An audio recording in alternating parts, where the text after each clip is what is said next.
إن الحمد لله نحمده ونستعينه ونستغفره ونعوذ بالله من شرور أنفسنا وسيئات أعمالنا. من يهده الله فلا مضل له ومن يضلل فلا هادي له، وأشهد أن لا إله إلا الله وحده لا شريك له، وأشهد أن محمدا عبده ورسوله. يا أيها الذين آمنوا اتقوا الله حق تقاته ولا تموتن إلا وأنتم مسلمون. يا أيها الناس اتقوا ربكم الذي خلقكم من نفس واحدة وخلق منها زوجها وبث منهما رجالا كثيرا ونساء، واتقوا الله الذي تساءلون به والأرحام إن الله كان عليكم رقيبا. يا أيها الذين آمنوا اتقوا الله وقولوا قولا سديدا يصلح لكم أعمالكم ويغفر لكم ذنوبكم، ومن يطع الله ورسوله فقد فاز فوزا عظيما.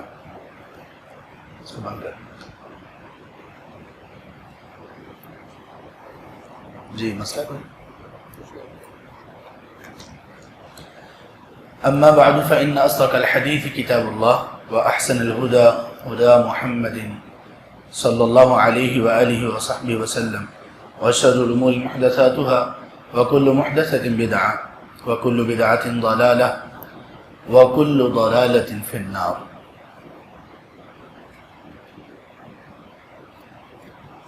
ہماری کتب آج امید تو ہے کہ پہنچ چکی ہوں گی، لیکن چونکہ آج ہی پہنچی ہیں، صبح پہنچی ہوں گی، آج کسی وقت پہنچ جائیں گی، تو اس لیے وہ آپ کے پاس نہیں آ سکی ابھی.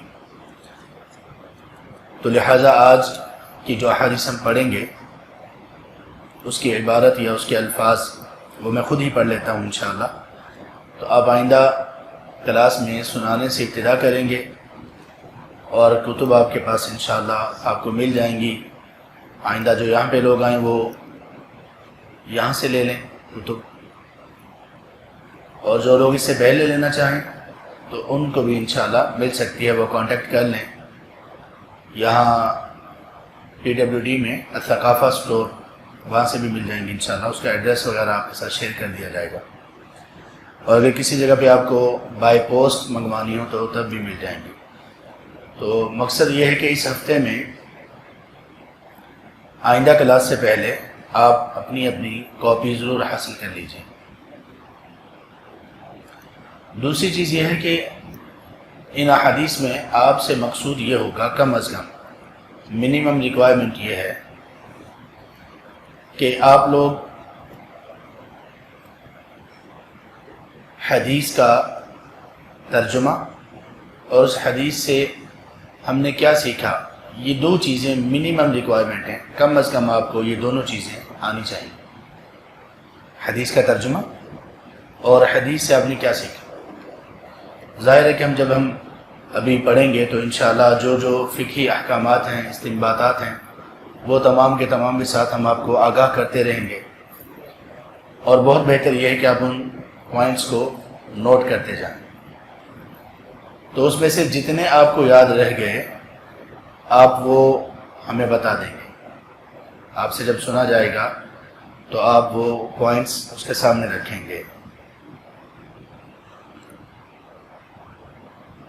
اس میں ایک بہت بڑا حصہ ہر حدیث کے شروع میں اور اس کے بعد وہ ہوگا سند کا حصہ شروع میں، اور حدیث ختم ہو جانے کے بعد جو حصہ ہوگا وہ اس حدیث کے متعلق امام ترمذی رحمہ اللہ کی کچھ اہم باتیں اور ان کے کچھ ویوز اور دوسرے ائمہ کے اقوال جو وہ ذکر کرتے ہیں وہ موجود ہوں گے. بہتر تو یہ ہے کہ آپ کو ان تمام چیزوں کا بھی کم از کم ترجمہ آ جائے. لیکن اگر اس میں خاص طور پر ہمارے وہ شرکاء اور طلباء جو پہلی ہی دفعہ کوئی ایسی کلاس لے رہے ہیں اور ان کے لیے مشکل پیش آ رہی ہے، تو پھر وہ ان چیزوں کو بے شک اپنی کوشش کے مطابق جتنا ہو سکتا ہے وہ کر لیں، لیکن حدیث کا معنی اور اس کا مفہوم یہ آپ سب کو آنا چاہیے. اور یہ انشاءاللہ چند کلاسز کے بعد آپ لوگوں میں یہ قابلیت پیدا ہو جانی چاہیے کہ آپ حدیث کا 70-80% ترجمہ خود کر سکیں، اور یہ انشاءاللہ میں صلاحیت پیدا ہو جائے گی اگر آپ اسی طرح سے کریں جیسے آپ کو بتایا جا رہا ہے۔ آپ ترجمہ یاد کریں، آپ جب کلاس سے گھر واپس تشریف لے جائیں تو جو آپ کے پاس بکس ہوں گی ترجمہ وغیرہ اور اس کی تشریح کی، آپ اس کو ترجمہ بار بار دہرا لیں اور اس کی تشریح کم از کم ایک مرتبہ پڑھ لیں۔ اور اسی طرح سے آپ کے پاس جو نوٹس ہیں آپ کے، وہ سب سے بنیادی چیز ہوں، اس لیے کہ جو ترمذی کی کتاب آپ کو دی جائے گی وہ کتاب شرح ہے، اور اس میں جنہوں نے وہ لکھی ہے انہوں نے اپنے علم کے مطابق اور نہیں معلوم کتنی شروحات کو سامنے رکھا ہوگا اور لکھی ہوگی، لیکن جو ہم ابھی یہاں پہ انشاءاللہ حدیث سے جو استنباطات اور جو باتیں بیان کریں گے وہ ممکن ہے کچھ باتیں اس شرح میں زائد ہوں، اور ممکن ہے کچھ باتیں جو آپ نوٹس تیار کر رہے ہوں جو یہاں پہ بتائی جا رہی ہوں وہ ان سے زائد ہوں، اضافی ہوں، تو اس طرح سے یہ ممکن ہے۔ تو لہٰذا آپ کے جو نوٹس ہوں گے وہ اہمیت کے حامل ہوں گے، اور جب ہم نوٹس تیار کریں گے تو ان کو ریپیٹ بھی انشاءاللہ ضرور کریں گے۔ ہم نے کل سند تو پڑھ لی تھی اپنے سے لے کر امام ترمذی رحمۃ اللہ علیہ تک۔ اب کتاب کو شروع کرتے ہیں۔ بسم اللہ الرحمن الرحیم۔ یہ بسم اللہ الرحمن الرحیم امام ترمذی کی لکھی ہوئی ہے۔ آپ نے اپنی کتاب کی ابتدا بسم اللہ الرحمن الرحیم سے کی۔ نبی صلی اللہ علیہ وسلم کی کئی ایک احادیث ہیں اس کے متعلق کہ کوئی بھی کام جو بسم اللہ کے بغیر شروع کیا جائے تو وہ بے برکتہ ہوتا ہے، اس میں بے برکتی ہوتی ہے، وہ کام برکت سے خالی ہو جاتا ہے۔ اس لیے آپ دیکھیں گے کہ اللہ تبارک و تعالیٰ نے، اللہ کے رسول صلی اللہ علیہ وسلم نے ہمیں ہر چیز کی ابتدا میں اپنا نام لینا سکھایا ہے۔ کبھی تو وہ نام لیتے ہیں ہم بسم اللہ کہہ کر، کچھ مواقع پر ہم بسم اللہ نہیں کہتے لیکن اللہ کا نام لیتے ہیں۔ مثلا نماز کے شروع میں کیا کہہ کر ہم نماز شروع کرتے ہیں؟ اللہ اکبر۔ کچھ لوگ یہ کرتے ہیں کہ وہ نماز کے شروع میں پہلے بسم اللہ پڑھتے ہیں اس کے بعد اللہ اکبر کہتے ہیں، یہ درست عمل نہیں ہے، اس لیے کہ آپ صلی اللہ علیہ وسلم نے نماز جو سکھائی وہ اللہ اکبر سے شروع کرنے کا حکم دیا، تو اللہ اکبر جب کہہ دیا تو اللہ کا نام ہو گیا۔ اسی طرح کچھ جگہوں پر بسم اللہ الرحمن الرحیم ہمیں پوری سکھائی گئی اور کچھ جگہوں پر بسم اللہ الرحمن الرحیم پوری نہیں سکھائی گئی۔ کوئی بتائے گا کہ بسم اللہ الرحمن الرحیم پوری کس جگہ پر ہمیں نہیں سکھائی گئی؟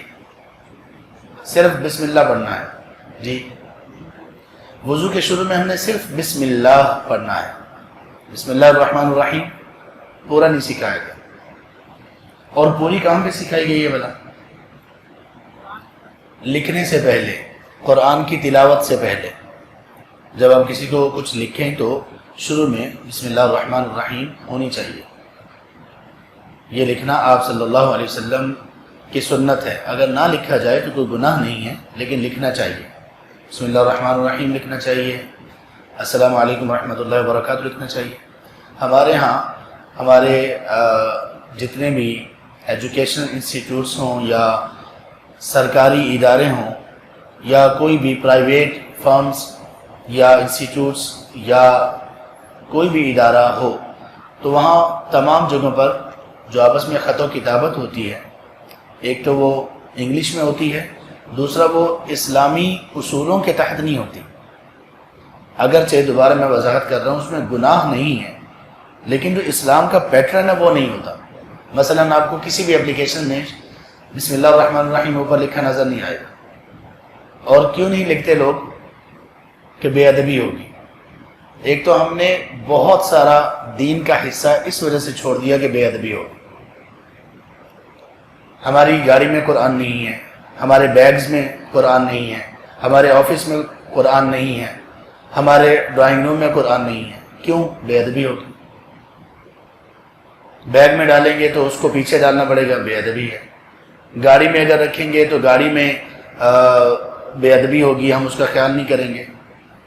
گھر میں بے ادبی، تو یہ ادب کے نام پر، وہ ادب جو ہم نے خود بنا لیا، اس کے نام پر ہم نے اسلام کی بہت ساری چیزوں کو چھوڑ دیا، اور سب سے بڑھ کر نقصان یہ ہوا کہ ہم نے قرآن کو چھوڑ دیا۔ میں یونیورسٹی میں جب پڑھاتا تھا تو میں ہمیشہ سورۃ الحجرات کی تفسیر پڑھانے کی کوشش کرتا تھا، تو میں طلباء سے یہ کہتا تھا کہ آپ مصحف لے کر آیا کریں، لیکن اکثریت کیا، سب کے سبھی ایک آدھ کے سوا سارے ہی اتنے باادب تھے کہ کبھی مصحف نہیں لے کر آئے۔ سر یہ کیسے ہو سکتا ہے، بے ادبی ہوگی؟ اللہ اکبر۔ تو میں ان کو بتاتا تھا کہ بے ادبی ایسے نہیں ہوتی، بیگ میں ڈال کر اس بیگ کو اپنی کمر پر لٹکا لینا، یہ قرآن کی قطعاً بے ادبی نہیں ہے۔ بے ادبی یہ ہے کہ آپ کی عمر اتنی ہو چکی ماشاءاللہ، اور آپ کو قرآن کریم کی کوئی ایک سورت کا معنی اور مفہوم نہیں آتا، اس سے بڑھ کر بے ادبی اور گستاخی کوئی نہیں ہے۔ صحابہ رضی اللہ عنہ تو قرآن کریم کو ہڈیوں پر لکھا کرتے تھے، کھجور کی چھال پر لکھا کرتے تھے، پتھروں پر لکھا کرتے تھے۔ پتھر کہاں پہ ہوتے ہیں؟ زمین پر ہوتے ہیں۔ تو وہ قرآن کریم کا ادب، وہ اصل میں کس کو کہتے تھے؟ اگرچہ ہم اب قرآن کو زمین پر نہیں رکھ سکتے، بے ادبی ہے یہ، اور اسی طرح سے قرآن کے آداب کو ہر لحاظ سے ملحوظ رکھا جائے گا، لیکن وہ آداب جو ہمیں قرآن سے ہی دور کر دیں، یہ آداب نہیں ہیں، یہ قرآن کی گستاخیاں ہیں۔ تو بسم اللہ الرحمن الرحیم، یہ اپنی لکھی ہوئی چیز کی ابتدا بسم اللہ الرحمن الرحیم سے ہمیشہ کیجیے۔ جس پہ آپ نے لکھا وہ صفحہ کہاں جائے گا، بے ادبی ہو جائے گی، اس کی پرواہ نہ کیجیے، بے ادبی سے بچائیے، لیکن جس پر اللہ کا نام لکھا ہوا ہے آپ اس صفحے کا احترام کیجیے۔ اور خاص طور پہ جب ایک کتاب آپ نے لکھی، ایک آپ نے خط لکھا، تو اس کے شروع میں تو بسم اللہ الرحمن الرحیم آپ کو لکھنا چاہیے۔ تو اس لیے ائمہ نے اپنی کتب کا آغاز بسم اللہ الرحمن الرحیم سے کیا۔ کتاب الطہارۃ عن رسول اللہ صلی اللہ علیہ وآلہ وصحبہ وسلم، یہ دوسرا جملہ ہے۔ یہ پہلی کتاب ہے اس جامع الترمذی کی۔ جیسے کہ میں نے کل بھی بتایا تھا، کتاب سے مراد ایک ایسی چیز کو کہتے ہیں جس میں کئی ایک موضوعات کو جمع کر دیا گیا ہو، اور ان مختلف موضوعات میں سے کسی ایک موضوع کو جب شروع کرنا ہو تو کتاب کے بعد پھر محدثین اور اہل علم کون سی چیز ذکر کرتے ہیں؟ باب، جس کو ہم چیپٹرز کہتے ہیں۔ چیپٹر کو عربی زبان میں یا اصطلاح کی زبان میں چیپٹر طرح کی چیز کو باب کہا جاتا ہے، اس کی جمع ہے ابواب۔ تو پہلے وہ ایک مکمل کتاب ذکر کرتے ہیں جس میں ایک چیز کے متعلق مختلف موضوعات ہوں، پھر ہر ایک موضوع کے لیے باب کا نام دے دیتے ہیں۔ اس کے بعد اگر سب ہیڈنگز لگانی ہوں یا باب کے بعد ایک ٹاپک ہے، ایک ٹاپک میں پھر فردر کچھ اور چیزیں بھی ہیں، تو پھر وہ وہاں پر فصل کا ذکر کرتے ہیں۔ فصل، آپ نے کتابیں کچھ اگر اسلامی کتابیں خاص طور پر پڑھیں تو پرانی کتابوں میں جن کا ترجمہ ہوا یہ لکھا ہوتا ہے فصل۔ ایک ٹاپک ختم ہوا یا ایک بات ختم ہوئی، پیراگراف ختم ہوا، تو اس کے بعد لکھا ہوتا ہے فصل۔ تو اس کا مطلب یہی ہے کہ یہاں سے اسی موضوع کے متعلق ایک اور بات شروع ہو رہی ہے، لیکن اس کا اسپیکٹ اور پہلو کچھ اور ہے۔ تو کہتے ہیں کتاب الطہارۃ عن رسول اللہ صلی اللہ علیہ وسلم، یہ طہارہ کے متعلق کتاب ہے، اور یہ اللہ کے رسول صلی اللہ علیہ وسلم سے ہے۔ اللہ کے رسول صلی اللہ علیہ وسلم سے ہے کا مطلب یہ ہے کہ اس میں اللہ کے رسول صلی اللہ علیہ وسلم کی احادیث بیان کی جائیں گی، یعنی الطہارہ کے متعلق اللہ کے رسول صلی اللہ علیہ وسلم نے ہمیں کیسے گائیڈ کیا، وہ باتیں اس میں بتائی جائیں گی، کسی اور کی بات نہیں ہوگی۔ بنیادی، پرائمری اور کور چیز علم وہ قال اللہ و قال الرسول۔ اس کے بعد پھر جب حدیث بیان کر دی جائے گی تو پھر اور بھی اقوال ہوں گے۔ کتاب، یہ اس کا روٹ ورڈ ہے، مادہ ہے اس کا کاف تا با۔ کتب، اس کا معنی ہوتا ہے لکھنا، ایک معنی، اصل معنی اس کا یہی ہے۔ ایک اس کا معنی ہوتا ہے فرض کر دینا، کسی چیز کو فرض قرار دینا، کیونکہ فرض قرار دینے کے لیے یہ لکھ دیا جاتا ہے کہ یہ چیز آپ پر فرض ہوگی، تو یہ لکھی ہوئی چیز ہے، تو اس لیے فرض کرنے کے معنی میں بھی یہ استعمال ہونے لگا۔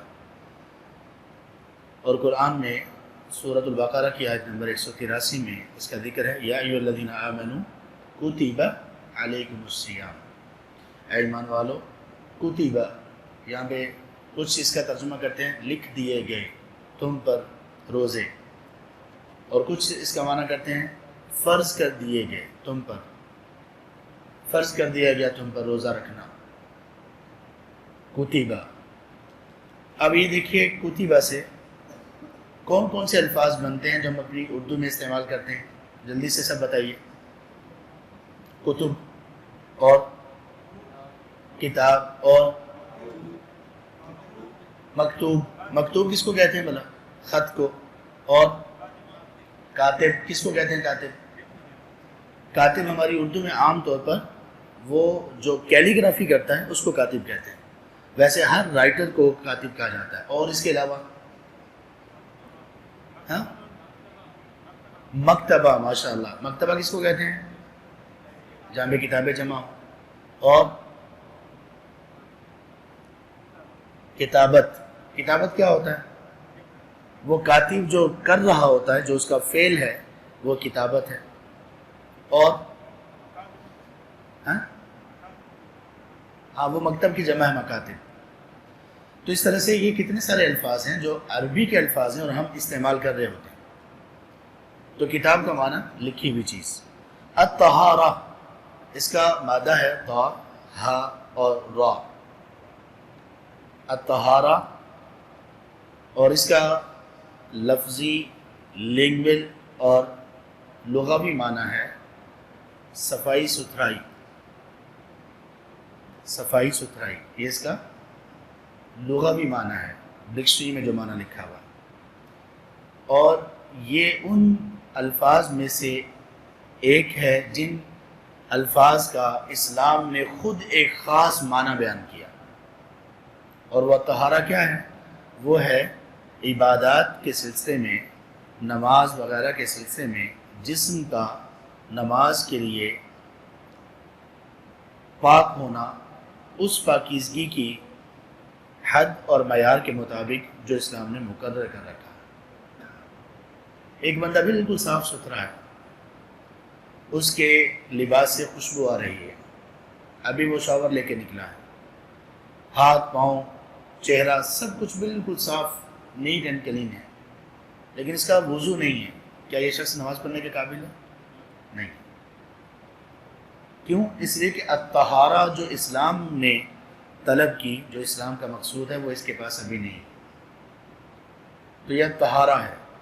ایک آدمی جس کا وضو ٹوٹ جاتا ہے، واش روم میں جائے یا کسی بھی طرح سے جو وضو توڑنے والی چیزیں ہیں، اس کا وضو ٹوٹتا ہے، لیکن اس کے ہاتھ پاؤں چہرہ وغیرہ بالکل صاف شفاف ہوتا ہے۔ اب یہ ہے تو پاک، ہے تو یہ صاف، لیکن وہ الطہارہ اس کے پاس نہیں ہے جس کے ساتھ نماز پڑھی جا سکتی ہے۔ اب وہ الطہارہ کیا ہوگی، کیسے ہوگی، کس موقع پر ہوگی، کب اس کو کرنا فرض ہوگا، کب فرض نہیں ہوگا، یہ تمام باتیں ہم اس باب میں، اس چیپٹر میں، اس کتاب میں سیکھیں گے۔ باب ما جاء لا تقبل صلاة بغیر طہور، باب، اب دیکھیں کتاب جو بہت سارے موضوعات کو شامل ہو، اور باب کا مطلب اس کتاب میں سے فردر الگ الگ جو موضوعات تھے، کسی ایک موضوع کو شروع کیا جا رہا ہے۔ سب سے پہلا موضوع کیا بیان کیا امام ترمذی نے؟ ما جاء، جو علم ہمارے پاس آیا ہے کس چیز کے متعلق؟ کہ لا تقبل صلاۃ، قبول نہیں کی جائے گی، لا تقبل، قبول نہیں کی جائے گی، صلاۃ، کوئی بھی نماز، بغیر طہور، بغیر پاکیزگی کے۔ دیکھیے جاء یہ نیا لفظ ہے، اردو میں استعمال نہیں ہوتا۔ جاء اس کا معنی ہوتا ہے آنا، اس کا معنی ہوتا ہے آنا۔ قرآن میں جاء بھی آیا ہے، جاءت بھی آیا ہے، تو اس سے اور بھی بہت سارے الفاظ بنتے ہیں۔ یہ بار بار یہ لفظ آئے گا ہر باب کے شروع میں، تقریباً اس طرح کے الفاظ اور کثرت سے آئیں گے۔ ما جاء، جو علم ہمارے پاس آیا ہے، جو معلومات ہمارے پاس آئی ہیں، کس چیز کے متعلق کہ لا تقبل قبول نہیں کی جائے گی. لا کا معنی ہوتا ہے نہیں، کبھی اس کا معنی ہوتا ہے نہیں اور کبھی اس کا معنی ہوتا ہے نفی. دونوں میں فرق کیا ہے؟ کون بتائے گا؟ نہیں اور نفی میں فرق کیا ہے؟ جی بتائیے. بارک اللہ فیک، بالکل صحیح جواب. انشاءاللہ امید ہے کہ آئندہ جب آپ سے پوچھا جائے گا تو آپ کو یاد رہے گا. جی میں ریپیٹ کرتا ہوں، بلکہ وہ مائک ہم نے رکھا ہوا تھا یہاں پہ. جی بیٹا یہ آپ دے دیا کریں جنہوں نے وہ لینا ہوتا. نفی کا معنی ہوتا ہے کسی چیز کا نہ ہونا بیان کرنا کہ یہ کام نہیں ہوا.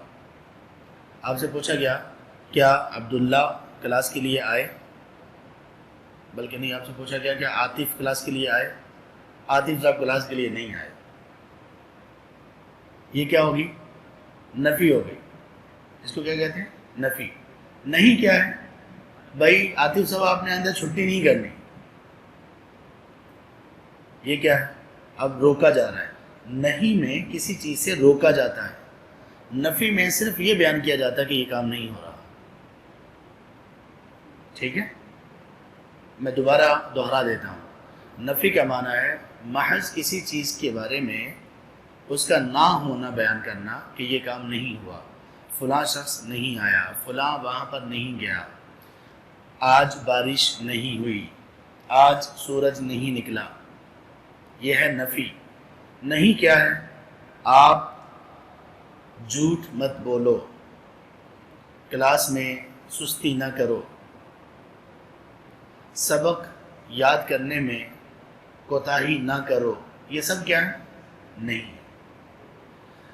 تو لا کا معنی دونوں طرح ہوتا ہے. کسی جگہ پر اس سے مراد نفی ہوتی ہے، کسی جگہ پر اس سے مراد نہیں ہوتی ہے. یہاں پر نفی مراد ہے. لا تقبل قبول نہیں کی جاتی، نفی ہے یہ. تقبل یہ قاف با لام اس کا مادہ ہے اور یہ لفظ بھی اردو میں استعمال ہوتا ہے. کون کون سے قاف با لام سے کون کون سے لفظ استعمال ہوتے ہیں اردو میں؟ قبول. اچھا لفظ بتائیے، قبول ہے یا قبول ہے؟ جن کو قبول ہے وہ ہاتھ کھڑا کریں. قبول والے 1 2 3 4 5 6 7 8 9 10 11. قبول ہے؟ قبول ہے. اچھا اب قبول والے ہاتھ کھڑا کریں. اللہ اکبر. 1 2 3 4 5 6 7 8. لفظ ہوتا ہے قبول، قاف پر زبر ہے. سورہ آل عمران میں ہے، مریم علیہ السلام کا جب واقعہ بیان کیا جا رہا ہے تو اس میں ایک دعا ہے بِقَبُولٍ حَسَن، اے اللہ اس کو قبول کر لیں اچھی قبولیت کے ساتھ. تو یہ قبول ہوتا ہے، قبول کاف پر زبر کے ساتھ. ٹھیک ہے. قبول، مقبول. مقبول کس کو کہتے ہیں؟ جو چیز قبول ہو جائے. قابل، جو کسی چیز کے قابل ہو، جو کسی چیز کام کو کرنے کو کے لیے ایلیجیبل ہو، قبول کر لے اس کو کرنا. تو یہ بھی اردو میں استعمال ہو رہا ہے. اب آئندہ جہاں پر بھی اس طرح کا کوئی بھی لفظ آئے گا تو آپ کو سمجھنے میں آسانی ہو جانی چاہیے کہ اس کا معنی کیا ہو سکتا ہے. ربنا تقبل منا کیا معنی ہوگا؟ اے ہمارے رب ہم سے قبول کر لیجیے. تقبل. لا تقبل قبول نہیں کی جائے گی صلاۃ النماز بغیر طہور، بغیر بغیر پاکیزگی کے، بغیر کا لفظ بھی استعمال ہوتا ہے ہماری اردو میں. طہور کیا ہے؟ طہور کہتے ہیں پاکیزگی کو، وہ جو فعل پاکیزگی کے لیے کیا جاتا ہے اس کو کہتے ہیں. یہاں طہور سے مراد وضو ہے. یاد رکھیے کہ کبھی یہ لفظ طہور ہوگا، کبھی طہور ہوگا، طا پر زبر کے ساتھ. بالکل اسی طرح جیسے وضو ہوتا ہے اور کبھی وضو ہوتا ہے. وضو ہم میں سے اکثر لوگ یہ کہتے ہیں کہ میں نے وضو کر لیا. یہ ٹھیک نہیں ہے. وضو، میں نے وضو کر لیا، یہ ٹھیک ہے. کیوں؟ اس لیے کہ وضو اور طہور ان دونوں کا معنی ہے وہ چیز جس سے پاکیزگی حاصل کی جائے، اور وضو اس کو کہتے ہیں جس سے وضو کیا جائے. وضو کس کو کہتے ہیں؟ جس سے وضو کیا جائے. تو وضو پھر کیا ہوا؟ پانی. وضو کس کو کہتے ہیں؟ پانی کو. طہور کس کو کہتے ہیں؟ ہر اس چیز کو جس سے وضو کیا جا سکے یا نماز کے لیے پاکیزگی حاصل کی جا سکے. وہ پانی ہے. بیماری یا پانی نہ ہونے کی صورت میں وہ مٹی ہے، تیمم جس کو ہم کہتے ہیں. تو تیمم بھی طہور ہے کیونکہ وہ پاکیزگی اس سے حاصل کی جا رہی ہے. ایک جملہ اگر آپ یاد کر لیں تو آپ کو یہ وضو اور وضو کا فرق ازبر ہو جائے گا. ہم نے وضو اور وضو کے بارے میں تو پڑھ لیا. ایک لفظ ہے وضو. وضو وضو کہتے ہیں برتن کو، وضو کہتے ہیں پانی کو، اور وضو کہتے ہیں اس فعل کو. تو جملہ یہ ہے وضو وضو میں ڈالو مجھے وضو کرنا ہے. وضو وضو میں ڈالو مجھے وضو کرنا ہے. ذرا دہرائیں آپ لوگ. وضو وضو میں ڈالو مجھے وضو کرنا ہے. اس سے واضح ہو جاتا ہے. آگے جی. قال حدثنا قتيبة بن سعید، یہ سند ہے. امام ترمذی رحمہ اللہ پڑھ رہے ہیں. کہتے ہیں کہ ہمیں یہ حدیث، آگے حدیث بیان کرنے والے ہیں، تو حدیث بیان کرنے سے پہلے ہر محدث اپنی سند اور چین کو بیان کرتے ہیں کہ یہ حدیث میرے پاس کیسے آئی. ایسے نہیں کہ بغیر سند کے وہ بیان کرتے ہیں اللہ کے رسول صلی اللہ علیہ وسلم نے یہ فرمایا، یا فلاں ایک شخص تھا وہ بڑا متقی تھا، بہت بڑا بزرگ تھا، بڑا صاحب کرامت تھا وغیرہ وغیرہ. نہیں، ایسا نہیں. بغیر سند کی کوئی چیز آپ کو نہیں ملے گی محدثین کے ہاں. اور خاص طور پر حدیث کے شروع میں وہ سند کا تذکرہ ضرور کرتے ہیں. قال حدثنا قتيبة بن سعید، کہتے ہیں کہ ہمیں یہ حدیث بیان کی امام قتیبہ ابن سعید نے. امام ترمذی کا سن وفات کیا ہے بھلا؟ 279. یہ جو ان کے استاد ہیں یہ 240 میں فوت ہو گئے. ان کا سن وفات ہے 240 ہجری. قتیبہ ابن سعید یہ خراسان سے مراد وہی یہ جو ریاستیں ہیں، رشیا کی جو ریاستیں تھی آزاد ہوگی، تاجکستان، ترکمانستان، ازبکستان، یہ پورا بہت بڑا ایریا، ایران کا ایریا، افغانستان کا ایریا، ان سب کو خراسان کہا جاتا تھا. اور یہ جو قتیبہ ابن سعید ہیں ان کو محدث خراسان کہا جاتا تھا. خراسان کے محدث، اتنے بڑے ایریے کے محدث، بہت عظیم شخص تھے، بہت بڑے محدث تھے. یہ امام ترمذی کے بھی استاد ہیں، امام بخاری، امام مسلم، امام ابو داود، امام نسائی وغیرہ ان کے بھی استاد ہیں. اللہ اکبر.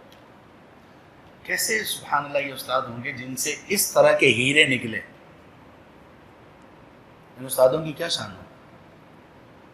انتہائی عابد، زاہد، فقیہ، حافظ، یہ تمام صفات ان میں پائی جاتی. قتیبہ بن سعید آگے کہتے ہیں اخبرنا ابو عوانہ، ہمیں یہ حدیث بیان کی ابو عوانہ نے.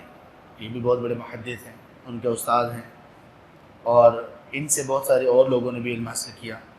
176 ہجری میں ان کی وفات ہوئی. وہ بیان کرتے ہیں اس حدیث کو عن سماک بن حرب. سماک بن حرب سے یہ تابعین میں سے ہیں اور کبار بڑے تابعین میں سے ایک ہے. سماک ابن حرب 123 ہجری میں ان کی وفات ہوئی. اس کے بعد آگے ہے ہا، بریکٹس میں لکھا ہوا ہے ہا. اس ہا کا معنی یہ ہے کہ یہاں تک سند امام ترمذی نے بیان کی، اور یہاں تک ایک اور سند بھی ان کے پاس ہے، وہ بھی اب بیان کر رہے ہیں. مثال کے طور پر یہاں تک جو سند بیان ہوئی اس میں امام ترمذی کے استاد کون تھے؟ قتیبہ ابن سعید. اب دوسری جو سند بیان ہو رہی ہے اس میں استاد دوسرے ہیں. وہ کون ہیں؟ قال حدثنا حناد، یہ ہیں امام حناد بن سری. انتہائی عابد اور زاہد تھے، انتہائی عابد اور زاہد. ان کے زہد اور ان کی عبادت کی مثالیں بیان کی جاتی ہیں. ان کا تقوی، ہم نے امام ترمذی کے حالات زندگی میں پڑھا ہے نا کہ انہوں نے امام حناد سے بہت علم حاصل کیا. کیوں؟ ان کی عبادت، ان کا تقوی اور ان کا ورع یہ بہت زیادہ تھا. زاہد تھے، زاہد، مشہور تھے کہ یہ دنیا سے بے رغبت ہے، علم کے کام میں مصروف تھے. یہ بھی ان لوگوں میں سے تھے جن کے بارے میں یہ کہا جا سکتا ہے کہ اللہ نے یہ لوگ پیدا ہی اس علم کی خدمت کے لیے کیے تھے. جن کو لطف اور لذت صرف اسی علم میں آتی. یہ 243 ہجری میں فوت ہوئے. یہ کہتے ہیں کہ قال حدثنا وکیع، ہمیں امام وکیع نے بیان کیا. امام وکیع کون ہے؟ اللہ اکبر، ہمیں کیا معلوم کہ امام وکیع کون ہے؟ امام شافعی کے استاد ہیں، بڑے محدثین میں سے. بڑے بڑے محدثین کہتے ہیں کہ امام وکیع سے بڑھ کر حافظ ہم نے کوئی نہیں دیکھا. حافظہ بہت پختہ تھا ان کا، بہت زیادہ پختہ. امام احمد ابن حنبل جیسے شخص ان کی تعریف کرتے تھے، ان کے حافظے. لوگ کہا کرتے تھے ایسا حافظ جس کا ایسا حافظہ ہو ہم نے کم دیکھا ہے. متقی اس قدر بڑے تھے، زاہد اس قدر بڑے تھے کہ انہوں نے ایک کتاب لکھی، بہت ساری کتابوں میں سے اس کا نام ہے الزہد. امام شافعی رحمہ اللہ ایک دفعہ ان کے پاس گئے، بڑی مشہور بات ہے. تو امام شافعی نے ان سے شکوہ کیا کہ کمزور حافظہ ہو گیا ہے، کوئی حل بتائیے. پوچھنے والے دیکھیے کون ہیں، اور جن سے پوچھا جا رہا ہے وہ دیکھیے کون ہے. اللہ اکبر. تو کیا جواب کیا ملا؟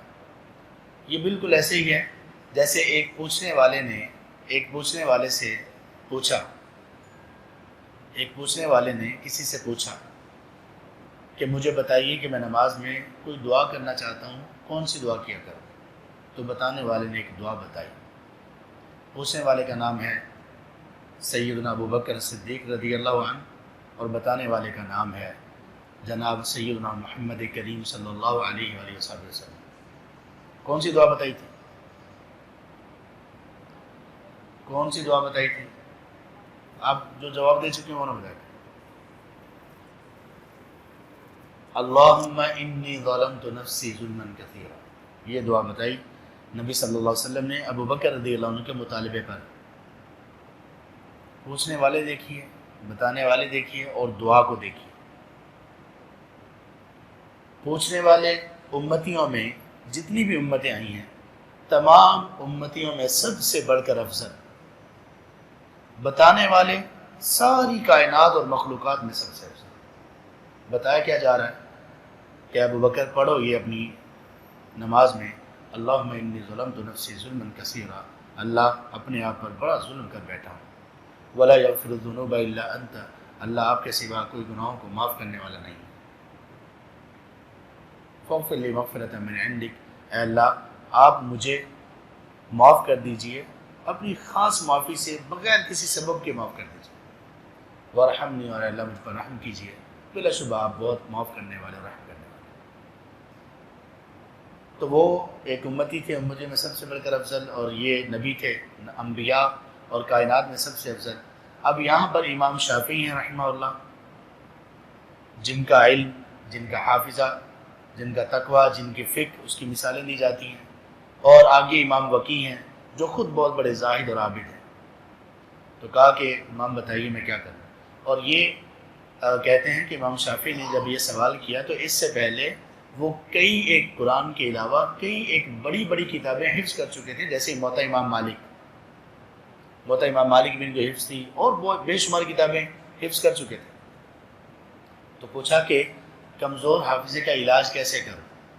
تو اس کو امام ترمذی نے اشعار میں بیان کیا. کہتے ہیں شکوت الی وکیع سوء حفظی فارشدنی الی ترک المعاصی فاخبرنی ان العلم نور من الہی فنور اللہ لا یعطی لعاصی. کہا میں نے امام وکیع سے شکوہ کیا کہ میرا حافظہ کمزور ہو گیا ہے، کیا کروں؟ تو انہوں نے مجھے نصیحت کی کہ گناہوں اور نافرمانیوں کو چھوڑ دو. حافظے کا علاج کیا ہے؟ گناہ اور نافرمانیاں چھوڑ دو. کیوں؟ اس لیے کہ یہ علم، یہ اللہ کا نور ہے، اور اللہ کا نور نافرمان لوگوں کو نہیں دیا جاتا. یہ سبب ہمیں یہ باتیں کیوں بار بار بولتی ہیں؟ ایک سبب ان میں سے یہ بھی ہو سکتا ہے. تو آئمہ اس طرح سے اس کا علاج کیا کرتے تھے. یہ تھے امام وکیع رحمۃ اللہ علیہ، 197 ہجری میں فوت ہوئے. وہ بیان کرتے ہیں اس حدیث کو امام اسرائیل سے، 164 میں یہ فوت ہوئے. اور آگے پھر عن سیماک، سماک دوبارہ آ گئے، سماک بن حرب، اور وہ اس کو بیان کرتے ہیں عن مصعب بن سعد، یہ بھی تابعی ہیں، مصعب بن سعد سے 103 ہجری میں ان کی وفات ہوئی، اور وہ اس کو بیان کرتے ہیں ابن عمر رضی اللہ عنہما سے۔ ابن عمر رضی اللہ عنہما نبی صلی اللہ علیہ وسلم کی زندگی میں آخر میں یہ ان نوجوان صحابہ میں سے تھے جو ٹین ایجرز تھے، اور یہ ان میں سے تھے جن کو عبادت کا انتہائی شوق تھا، اور یہ ان صحابہ میں سے تھے جن کی رگ و پے میں نبی صلی اللہ علیہ وسلم کی اتباع اور آپ کی محبت رچ بس چکی تھی۔ آپ صلی اللہ علیہ وسلم کی اتباع، سنت کی فالوئنگ میں انتہائی جوش اور جذبے والے تھے، یہاں تک کہ کسی جگہ پر سفر کے لیے جاتے اور آپ کو پتہ چلتا ہے کہ اللہ کے رسول صلی اللہ علیہ وسلم سفر میں اس درخت کے پاس سے گزرے تھے تو اپنا راستہ چلتے چلتے چھوڑ کر اس درخت کے پاس سے گزرتے تھے، اتنی اتباع کرتے تھے، اتنی ان کو محبت تھی اللہ کے رسول صلی اللہ علیہ وسلم۔ فقیہ صحابہ میں سے تھے، جن صحابہ سے بہت زیادہ احادیث مروی ہیں ان میں سے ایک تھے ابو ہریرہ رضی اللہ عنہ کے بعد، اور ان کا زہد کا عالم بھی عجیب تھا۔ کہتے ہیں کہ اللہ نے ان کو مال و دولت سے بھی بڑا نواز رکھا تھا، اور یہ کیا کرتے تھے کہ ان کے جو خادم اور غلام ہوتے تھے، جو زیادہ عبادات کرتا تھا اس کو آزاد کر دیا کرتے تھے۔ ان کے غلاموں کو اس بات کا پتہ چل گیا تو وہ ان کو دکھانے کے لیے زیادہ عبادات کیا کرتے تھے کہ ہمیں بھی آزادی مل جائے، وہ آزاد کر دیتے۔ کسی نے کہا اے ابن عمر، آپ کو معلوم ہے کہ یہ لوگ آپ سے کھیل رہے ہیں، دھوکہ دے رہے ہیں آپ کو، کہ تاکہ ہم آزاد ہو جائیں، اس لیے وہ زیادہ عبادت کرنے کی کوشش کرتے ہیں۔ تو انہوں نے کہا کہ مجھے اللہ کے لیے کوئی دھوکہ بھی دے، مجھے کوئی پرواہ نہیں، میں آزاد کرتا رہوں۔ ممکن ہے کہ دکھانے کے لیے یہ عبادت زیادہ کرتے ہوں، لیکن اسی دوران اللہ ان کے دلوں میں عبادت زیادہ کرنے کی واقعی وہ حس اور شعور بیدار کر دے، اور وہ مستقل ایسے ہی ہوتے۔ یہ بڑے لوگ تھے اور بڑے لوگوں کی بڑی باتیں ہیں۔ یہ تھے ابن عمر رضی اللہ عنہما، اور یہ فوت ہوئے 73 ہجری میں، 73 ہجری میں ان کی وفات ہوئی۔ عن النبی صلی اللہ علیہ وسلم، اور یہ نبی صلی اللہ علیہ وسلم سے بیان کرتے ہیں۔ نبی صلی اللہ علیہ وسلم کی وفات کب ہوئی؟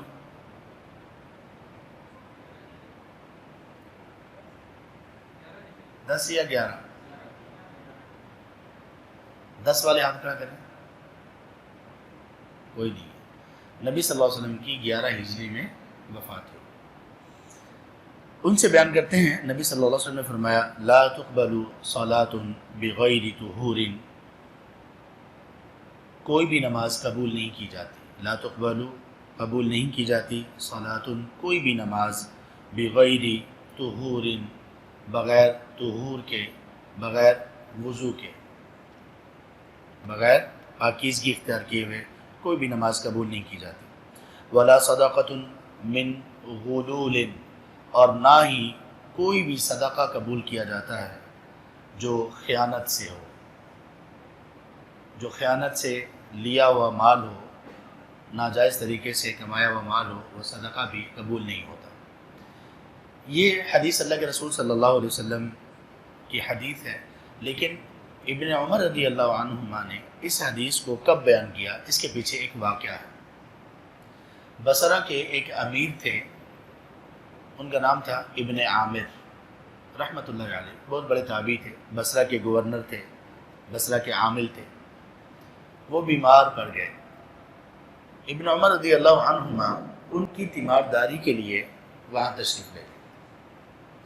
اب ظاہر ہے کہ یہ گورنر ہیں، لوگ آ کر ان کی تیمارداری کر رہے ہیں، تعریفوں کے پل باندھ رہے ہیں، دعائیں دے رہے ہیں۔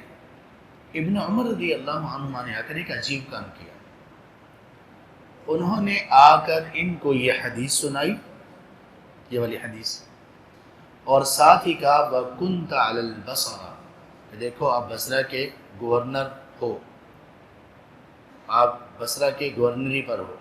کیا مطلب ہوا؟ کہ دیکھ لو کوئی خیانت نہ کی ہو، آپ بیمار ہو گئے ہو، اللہ کو ملنا ہے، اپنے آپ کو پاک کرو۔ کس بہترین انداز میں نصیحت ان کو کی، حدیث سنا دی اور صرف اتنی بات کہہ دی، دیکھ لو آپ بصرہ کے گورنر ہو۔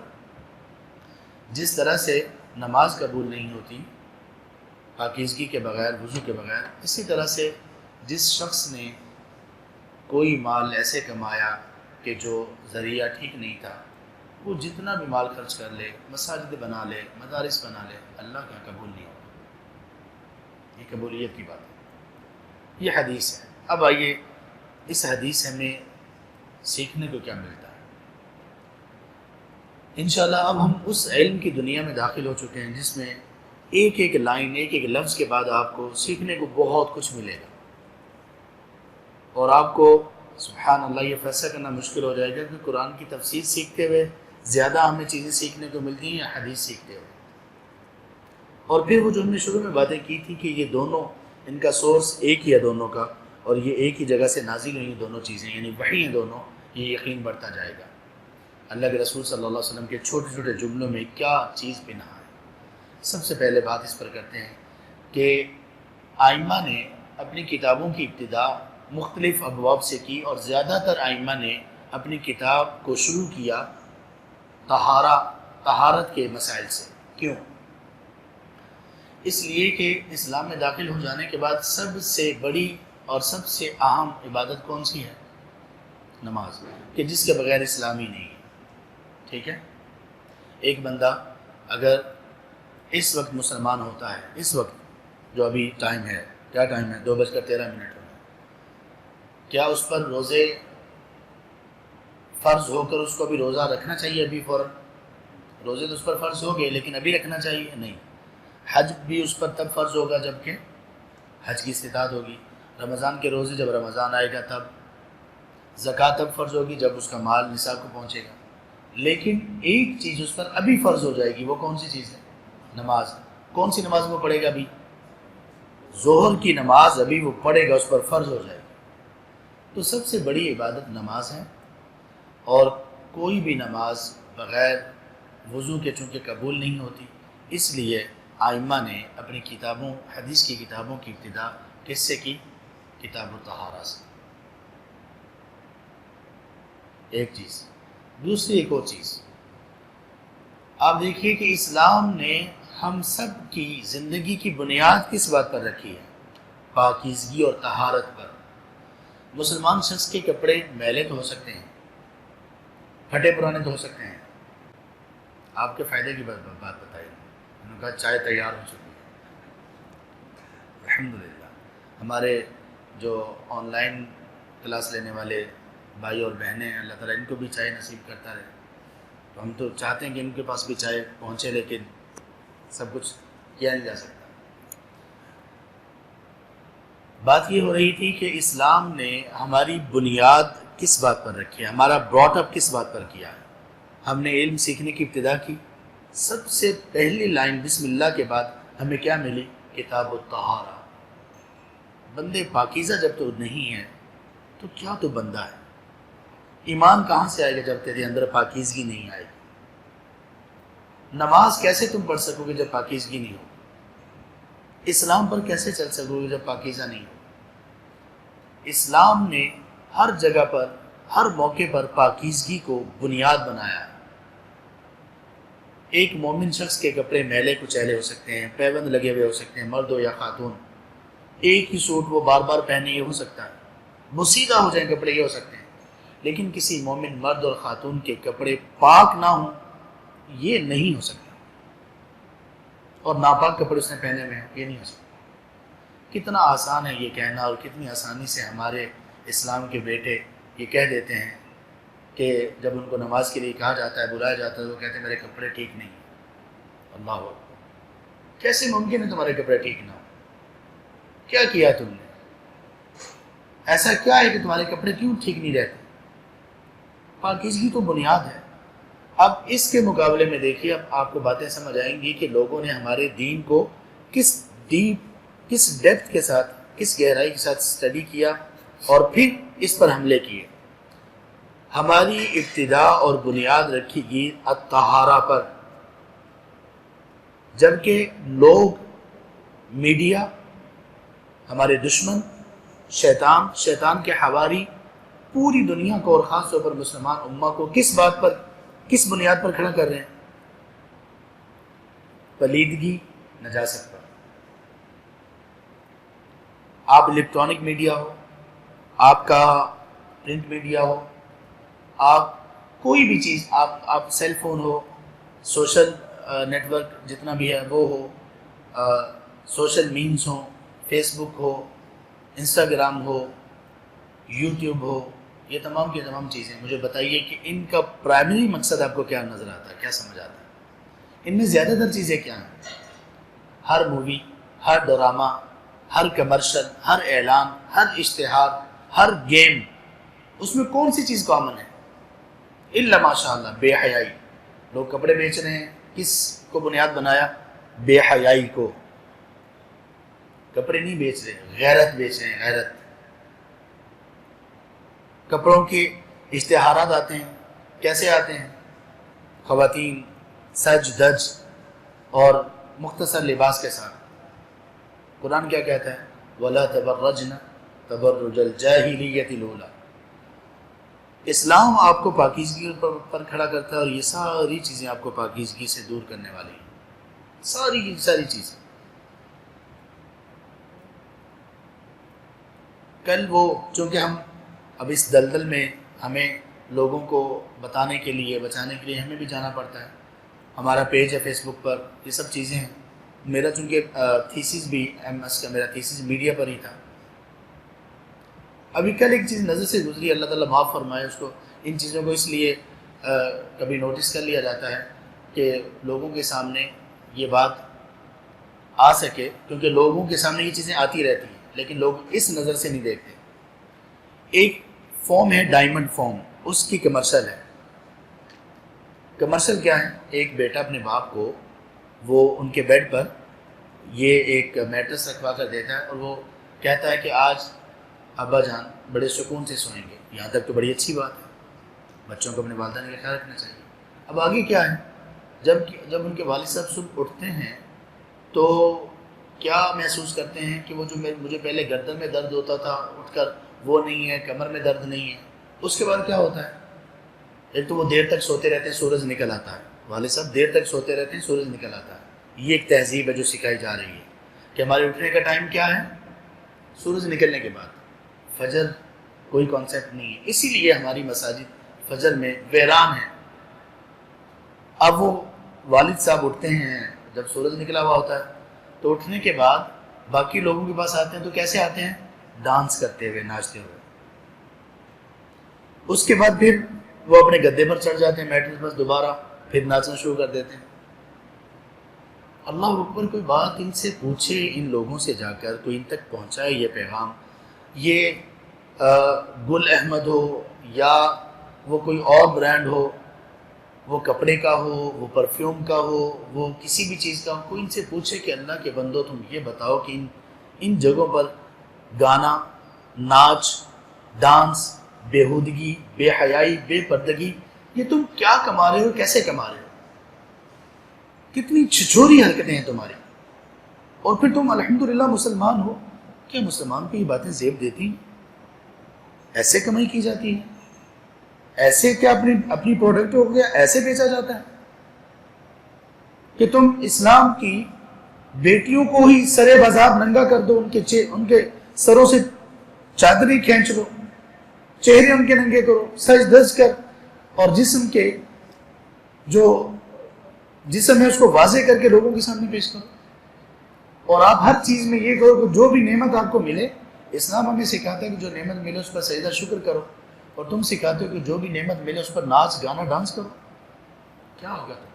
بسکٹ کی کمرشل ہے، جیسے بسکٹ کھایا کسی نے، دادا جان نے، دادی جان نے، ابا جان نے، امی جان نے، بچوں نے فوراً ہی ناچنا شروع کر دیا. اس نے ایسا ڈانسر اور یہ بےہودہ بنانے والی کون سی چیز آپ نے بسکٹ میں ڈال رکھی ہے؟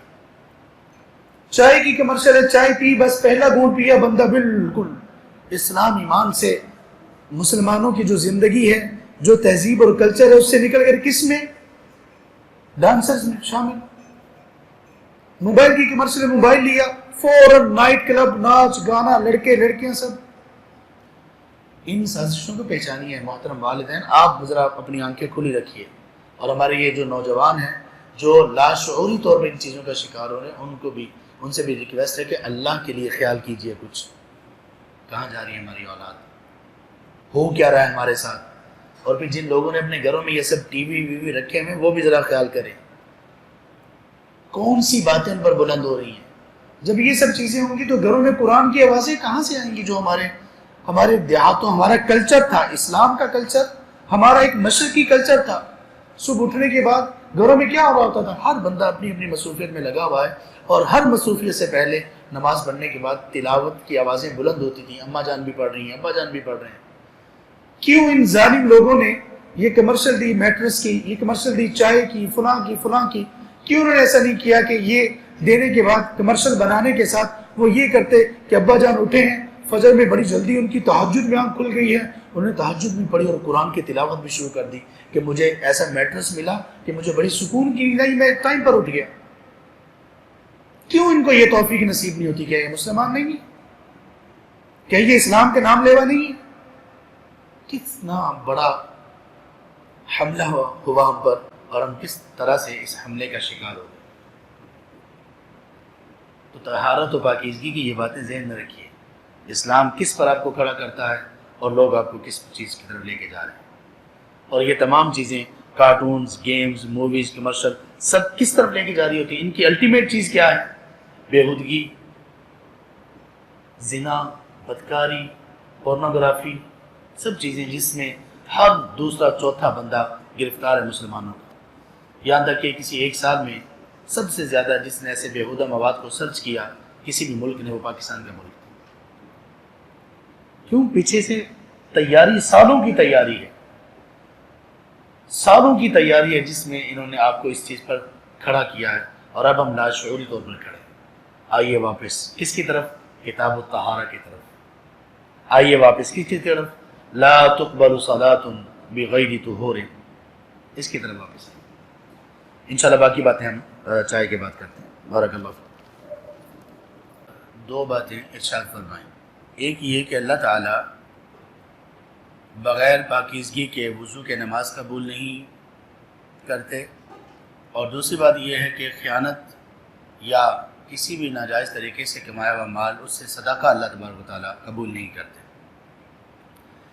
ان دونوں چیزوں میں لا تقبل صلاۃ بغیر طہور، نماز قبول نہیں کی جاتی بغیر وضو کے، ولا صدقۃ، اور نہ ہی صدقہ قبول کیا جاتا ہے بغیر غلول یعنی خیانت کے۔ غلول عمومی طور پر کہا جاتا ہے مال غنیمت میں خیانت کو، لیکن یہ پھر اس کے بعد ہر طرح کی خیانت پر استعمال ہونے لگا۔ قرآن کریم میں ہے سورہ آل عمران میں، وَمَا كَانَ لِنَبِيٍّ أَن يَغُلَّ وَمَن يَغُلُّ يَأْتِ بِمَا غَلَّ يَوْمَ الْقِيَامَةِ، نبی صلی اللہ علیہ وسلم ایسے نہیں ہو سکتے کہ وہ مال غنیمت میں کوئی خیانت کرے، اور جو شخص کسی بھی طرح کی خیانت کرے گا، چھوٹی سے چھوٹی یا بڑی سے بڑی، قیامت کے دن وہ سامنے اس کو لے کر آئے گا، اس کے سامنے آ جائے گی۔ اب ان دونوں میں دیکھیے جو کامن چیز ہے وہ کون سی ہے؟ اللہ تعالیٰ نے، اللہ کے رسول صلی اللہ علیہ وسلم نے ہمیں جو پاکیزگی کا درس دیا، ہمیں جو پاکیزگی اور طہارت پر کھڑا کیا اور قائم کیا، یہ صرف جسمانی طہارت اور پاکیزگی نہیں ہے، یہ زندگی کے ہر قدم، ہر مرحلے، ہر ایسپیکٹ پر پاکیزگی ہے۔ جسم ہمارا کسی بھی طرح کی پلیدگی سے پاک ہو، کاروبار ہمارا کسی بھی طرح کی ناجائز اور حرام چیزوں سے پاک ہو، گھر ہمارا کسی بھی طرح کی اللہ اور اس کے رسول صلی اللہ علیہ وسلم کی نافرمانی سے پاک ہو، اور اسی طرح سے ہمارا ذہن، ہمارے افکار، ہماری سوچ وہ کسی بھی طرح کی بدعقیدگی، بےہودگی، بے حیائی سے پاک ہو، ہماری نگاہیں پاک ہوں، ہمارے سیل فونز پاک ہوں، ہمارے لیپ ٹاپس، ٹیبز، یہ سب پاک ہوں، ہر چیز میں پاکیزگی ہے۔ اللہ کے رسول صلی اللہ علیہ وسلم ایک دعا کیا کرتے تھے، اللہم طہر قلبی من النفاق، اے اللہ میرے دل کو پاک کر دیجئے نفاق سے۔ نفاق کیا ہے؟ گندگی ہے، نجاست ہے۔ کہا اے اللہ مجھے نفاق سے پاک کر دیجئے۔ وعملی من الریا، اور اے اللہ میرے عمل کو ریاکاری سے پاک کر دیجئے۔ ریاکاری کیا ہے؟ گندگی ہے۔ وَلِسَانِ مِنَ الْكَذِبِ، اے اللہ میری زبان کو جھوٹ سے پاک کر دیجئے۔ دیکھیے کیا آپ نے شروع کہاں سے کیا؟ طاہر، اے اللہ طاہر کر دیجئے، پاک کر دیجئے۔ جھوٹ کیا ہے؟ گندگی ہے، اے اللہ میری زبان اس کے پاک کر دیجئے۔ وَعَيْنِي مِنَ الْخِيَانَةِ، اے اللہ میری آنکھوں کو، میری نظروں کو خیانت سے پاک کر دیجئے۔ کون سی خیانت مراد ہے؟ بد نظری، وہ چیز دیکھنا جس کا دیکھنا انسان کے لیے جائز نہیں۔ تو ہر چیز کی پاکیزگی اس دعا میں مانگی۔ تو اسی طرح سے مال میں پاکیزگی کیا ہے؟ مال میں پاکیزگی یہ ہے کہ مال کا کمانے کا ذریعہ وہ بھی جائز اور حلال ہو، اور مال لگانے کا جو وقت، موقع اور جگہ ہے وہ بھی جائز اور حلال ہو۔ اس چیز میں لوگ دو طرح کے ہیں۔ کچھ لوگ ایسے ہیں جن کا سورس آف انکم ہی پاک نہیں ہے، اور ایک بہت بڑی تعداد ایسے لوگوں کی ہے جن کا سورس آف انکم، ذریعہ آمدن وہ پاک تو ہے لیکن وہ خرچ پاک پر نہیں کرتے، حلال سے کمایا اور گھر میں گانا بجانا، میوزک، یہ چیزیں لا کر رکھتے۔ کوئی بھی ناول شاول یا جو چیزیں اسلام سے دور کرتی ہیں، تعلیمات سے دور کرتی ہیں، نماز سے دور کرتی ہیں، وہ گھر میں لا کر رکھیں، جو پتہ ہے کہ یہ نافرمانی کی چیز ہے۔ تو یہ دونوں چیزوں کے متعلق قیامت کے دن سوال ہوگا۔ نبی صلی اللہ علیہ وسلم نے فرمایا، ترمذی میں یہ حدیث ہے، آگے ہم پڑھیں گے، کہ قیامت کے دن کسی بھی شخص کو پاؤں ہلانے کی اجازت نہیں ہوگی یہاں تک کہ اسے 5 چیزوں کے متعلق سوال نہ کر لیا جائے۔ سب سے پہلی چیز عن عمرہ فیما افناہ، عمر کے متعلق سوال ہوگا کہ یہ جو تمہیں عمر دی گئی جتنی بھی، کہاں اس کو فنا کیا۔ دوسرا سوال جوانی کے متعلق ہوگا، کہاں اس کو بوسیدہ کیا۔ تیسرا چوتھا سوال مال کے متعلق ہوگا، کہاں سے کمایا، یہ تیسرا سوال ہے۔ چوتھا سوال ہے کہاں پر لگایا۔ یہ دونوں سوال ہوں۔ اور 5واں سوال کیا ہے؟ کون بتائے گا؟ 5واں سوال یہ ہے کہ جتنا تمہیں علم تھا اس پر عمل کتنا کیا۔ یاد رکھیے یہ لفظ ہے علم۔ کیا لفظ ہے یہ؟ علم۔ اس کو کبھی بھی علم نہیں پڑھنا، یہ ایک کامن غلطی ہے جو بہت سارے لوگ کرتے ہیں، بہت سارے لوگ۔ تو علم ہوتا ہے، علم۔ تو اللہ تعالیٰ نے، اللہ کے رسول صلی اللہ علیہ وسلم نے ہمیں اس بات پر کھڑا کیا کہ دیکھو پاکیزگی صرف اس میں نہیں، اس پر خوش نہ ہو جاؤ کہ میں نے وضو کر لیا، میں نے غسل کر لیا، میں اب پاک ہو گیا، میرا جسم پاک ہو گیا۔ نہیں، ہر چیز میں پاکیزگی لے کر آؤ، کیونکہ مسلمان کی زندگی ہی پاکیزگی پر ہے۔ اللہ تعالیٰ فرماتے ہیں سورۃ النحل میں، من عمل صالحا من ذکر او انثی، تم میں سے کوئی بھی مرد و خاتون جو عمل صالح کرے گا، فَلَنُحْيِيَنَّهُ حَيَاةً طَيِّبَةً، ہم اس کو پاکیزہ زندگی دیں گے۔ اللہ اکبر، حیات طیبہ اس کو عطا ہوگی۔ حیات طیبہ کیا ہے؟ اس دنیا میں بندہ کا پاکیزگی پر قائم رہنا، اللہ کی اطاعت اور فرمانبرداری پر قائم رہنا، اور آخرت میں بھی اللہ تعالیٰ اس کے ساتھ عمدہ معاملہ کرے۔ سورہ ابراہیم میں آیت نمبر 24 میں اللہ تعالیٰ نے یہ جو کلمہ ہے، یہ جو عقیدہ ہے، یہ جو توحید ہے، اس کو تشبیہ دی، اس کی ریزیمبلنس بیان کی۔ کس چیز کے ساتھ؟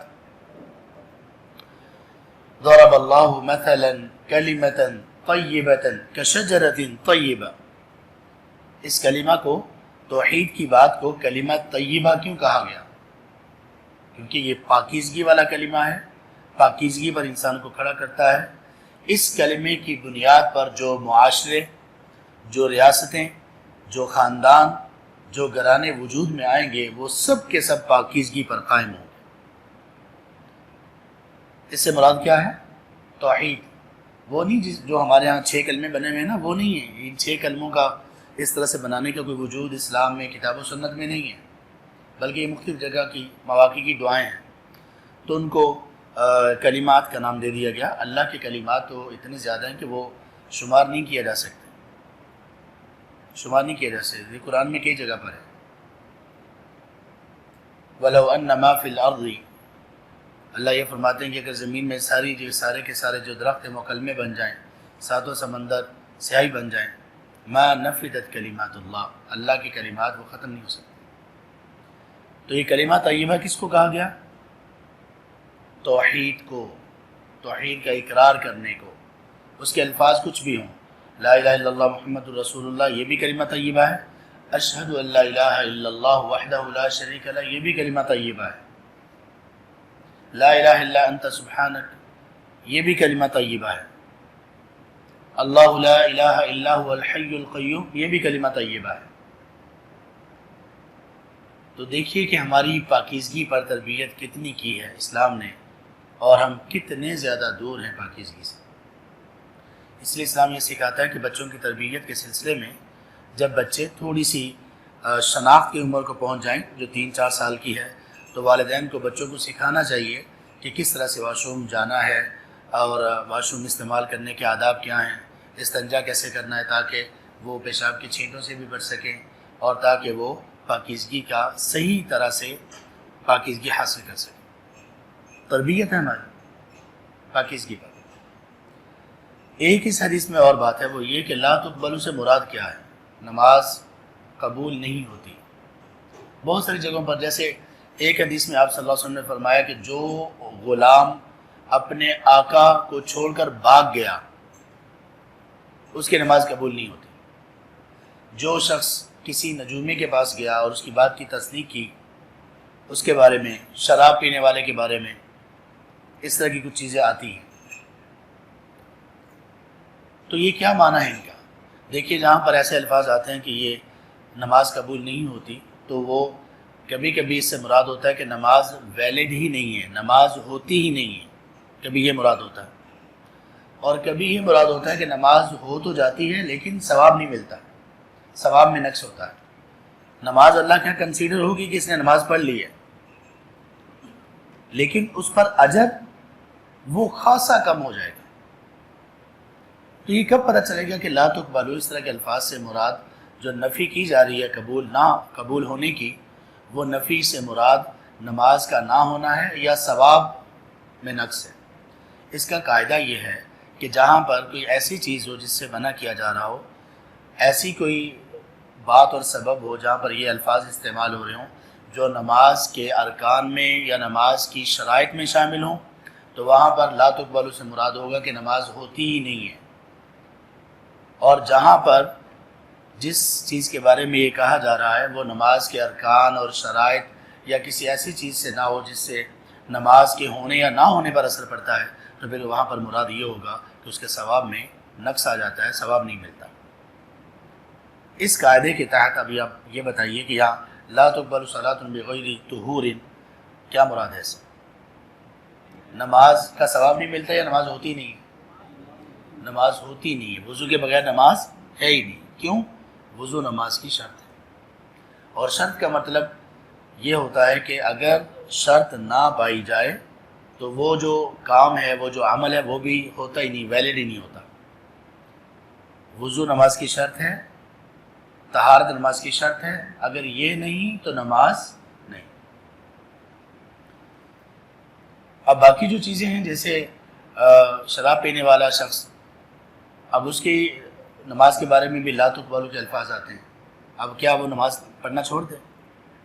ایک تو اس نے یہ گناہ کیا، اتنا کبھی فیل کیا کہ شراب پی، اس کے بعد اب وہ نماز پڑھنا بھی چھوڑ دے؟ نہیں، نماز پڑھنا چھوڑے گا نہیں، وہ اس پر فرض اور لازم ہے کہ نمازیں پڑھے۔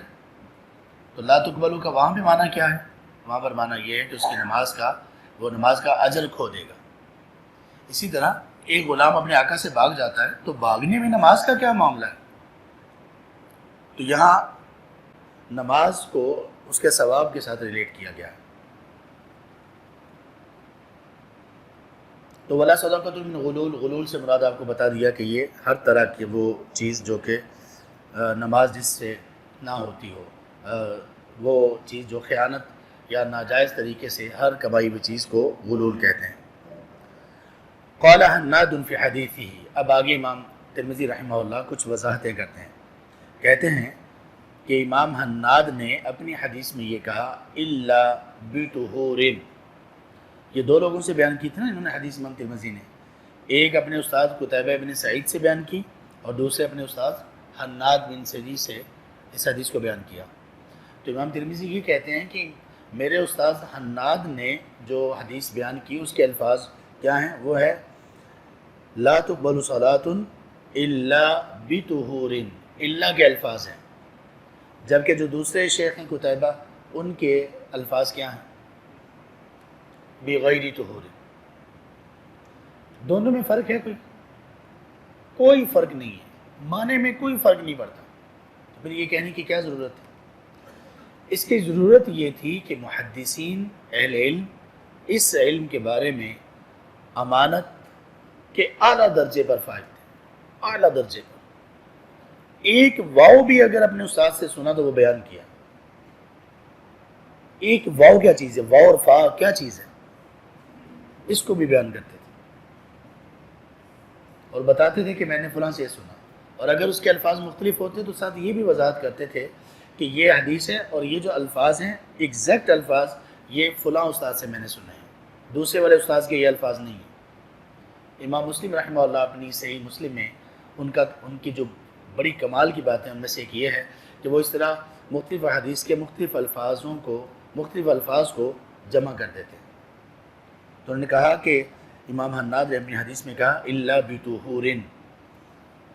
یہ ہو گیا یہاں پر امام ترمذی رحمہ اللہ کا اس حدیث کے بارے میں یہ ایک چیز ختم ہوگی. آگے کہتے ہیں هذا الحدیث اصح شیء فی هذا الباب واحسن. یہ حدیث اس باب میں یعنی اس موضوع میں سب سے صحیح اور سب سے زیادہ بہترین اور حسن حدیث ہے. اس کا ہم نے پہلے بھی پڑھ لیا تھا کہ اس باب میں امام ترمذی کے نزدیک اس موضوع میں جو سب سے بہترین احادیث ہیں ان میں سے ہے. اس کا مطلب یہ نہیں کہ باقی اس موضوع میں جتنی بھی احادیث ہیں وہ سب صحیح یا حسن ہیں، نہیں، صحیح ہوں، حسن ہوں، ضعیف ہوں، موضوع ہوں، ان میں سے سب سے صحیح اور سب سے بہترین حدیث وہ یہ ہے امام ترمذی کے نزدیک. وفی البابی، جب بھی یہ لفظ آئے گا اور یہ بار بار آئے گا، وفی البابی، اور اس باب کے متعلق یا اس باب میں مراد اس موضوع کے متعلق دوسرے کن ائمہ صحابہ اور دوسرے ائمہ سے احادیث مروی ہیں وہ اس کے تحت وہ بیان کرتے ہیں. کہتے ہیں وفی البابی عن ابی الملیح عن ابیہ، اس موضوع کے متعلق ابو الملیح وہ اپنے والد سے روایت کرتے ہیں، ان کی بھی ایک حدیث موجود ہے. وہ ابی ہریرہ، ابو ہریرہ رضی اللہ عنہ کی بھی یہ حدیث ایک موجود ہے. وہ انس، اور انس بن مالک کی بھی حدیث موجود ہے. یہ یہاں تک انہوں نے بتا دیا کہ اس موضوع پہ کن کن صحابہ کی احادیث موجود ہیں. آگے وہ ابو الملیح ابن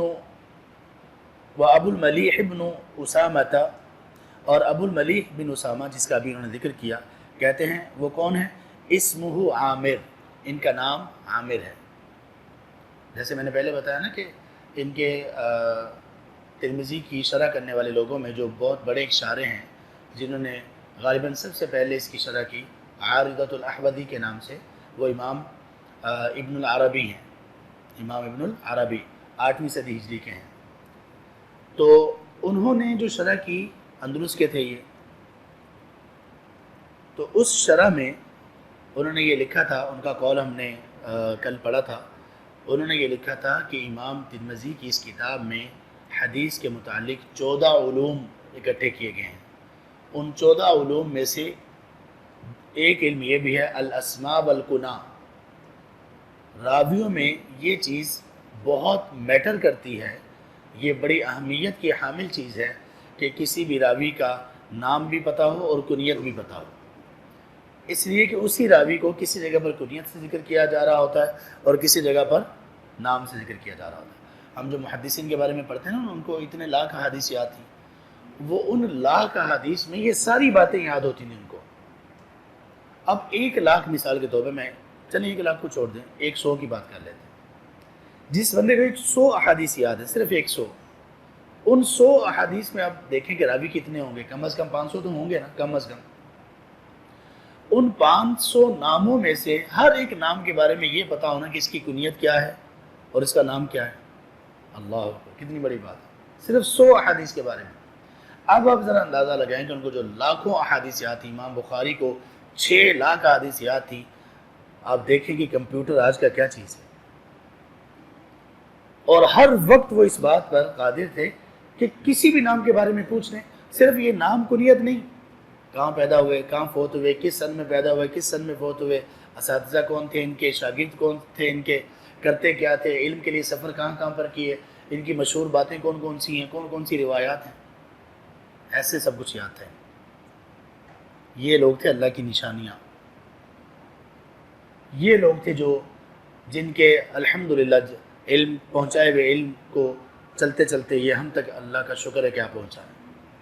اپنے آپ کو بڑا ہی بہت ہی اللہ کی رحمت کا مستحق شمار کیجئے، اپنے آپ کو بڑا بلیسڈ فیل کیجئے کہ الحمدللہ ہم اس تعلیم کے لیے یہاں پر ہیں۔ کن لوگوں کے ذریعے سے یہ ہوتا علم الحمدللہ رب العالمین ہم تک پہنچا۔ تو امام ترمذی کہتے ہیں ابو الملیح ابن اسامہ، یہ جو ہیں ان کا نام کیا ہے؟ عامر۔ اور پھر کہا وَيُقَالُ، کچھ نے کہا کہ ان کا نام عامر ہے، اور یہ بھی کہا جاتا ہے کہ زید بن اسامہ ابن عمیر الہذلی، کہ ان کا نام عامر نہیں بلکہ زید ابن اسامہ بن عمیر الہذلی ہے۔ یہاں یہ پہلی حدیث ختم ہوئی۔ امام ترمذی رحمہ اللہ نے اپنی سند سے حدیث کو ذکر کیا، اور اس حدیث پر جو کومنٹ تھا کہ میرے جو استاد امام حناد ہیں انہوں نے اس کو کن الفاظ سے بیان کیا وہ بیان کر دیا۔ اس کے بعد اس موضوع کی احادیث کن کن صحابہ سے مروی ہیں ان کے نام ذکر کر دیے، اور اس کے بعد یہ بھی بتا دیا کہ ان ناموں میں ایک نام جو ہے ابو الملیح، تو ان کا نام کیا ہے، ان کی کنیت کیا ہے، اور ان کا آگے نسب نامہ کیسے ہے وہ بھی بتا دیا۔ تو یہ ایک ہم نے اب ایک کتاب باب اور یہ ایک حدیث پڑھی ہے، اور اس میں سے صرف چند چیزیں ہم نے سیکھی ہیں، زیادہ نہیں، صرف چند چیزیں ہم نے سیکھی ہیں۔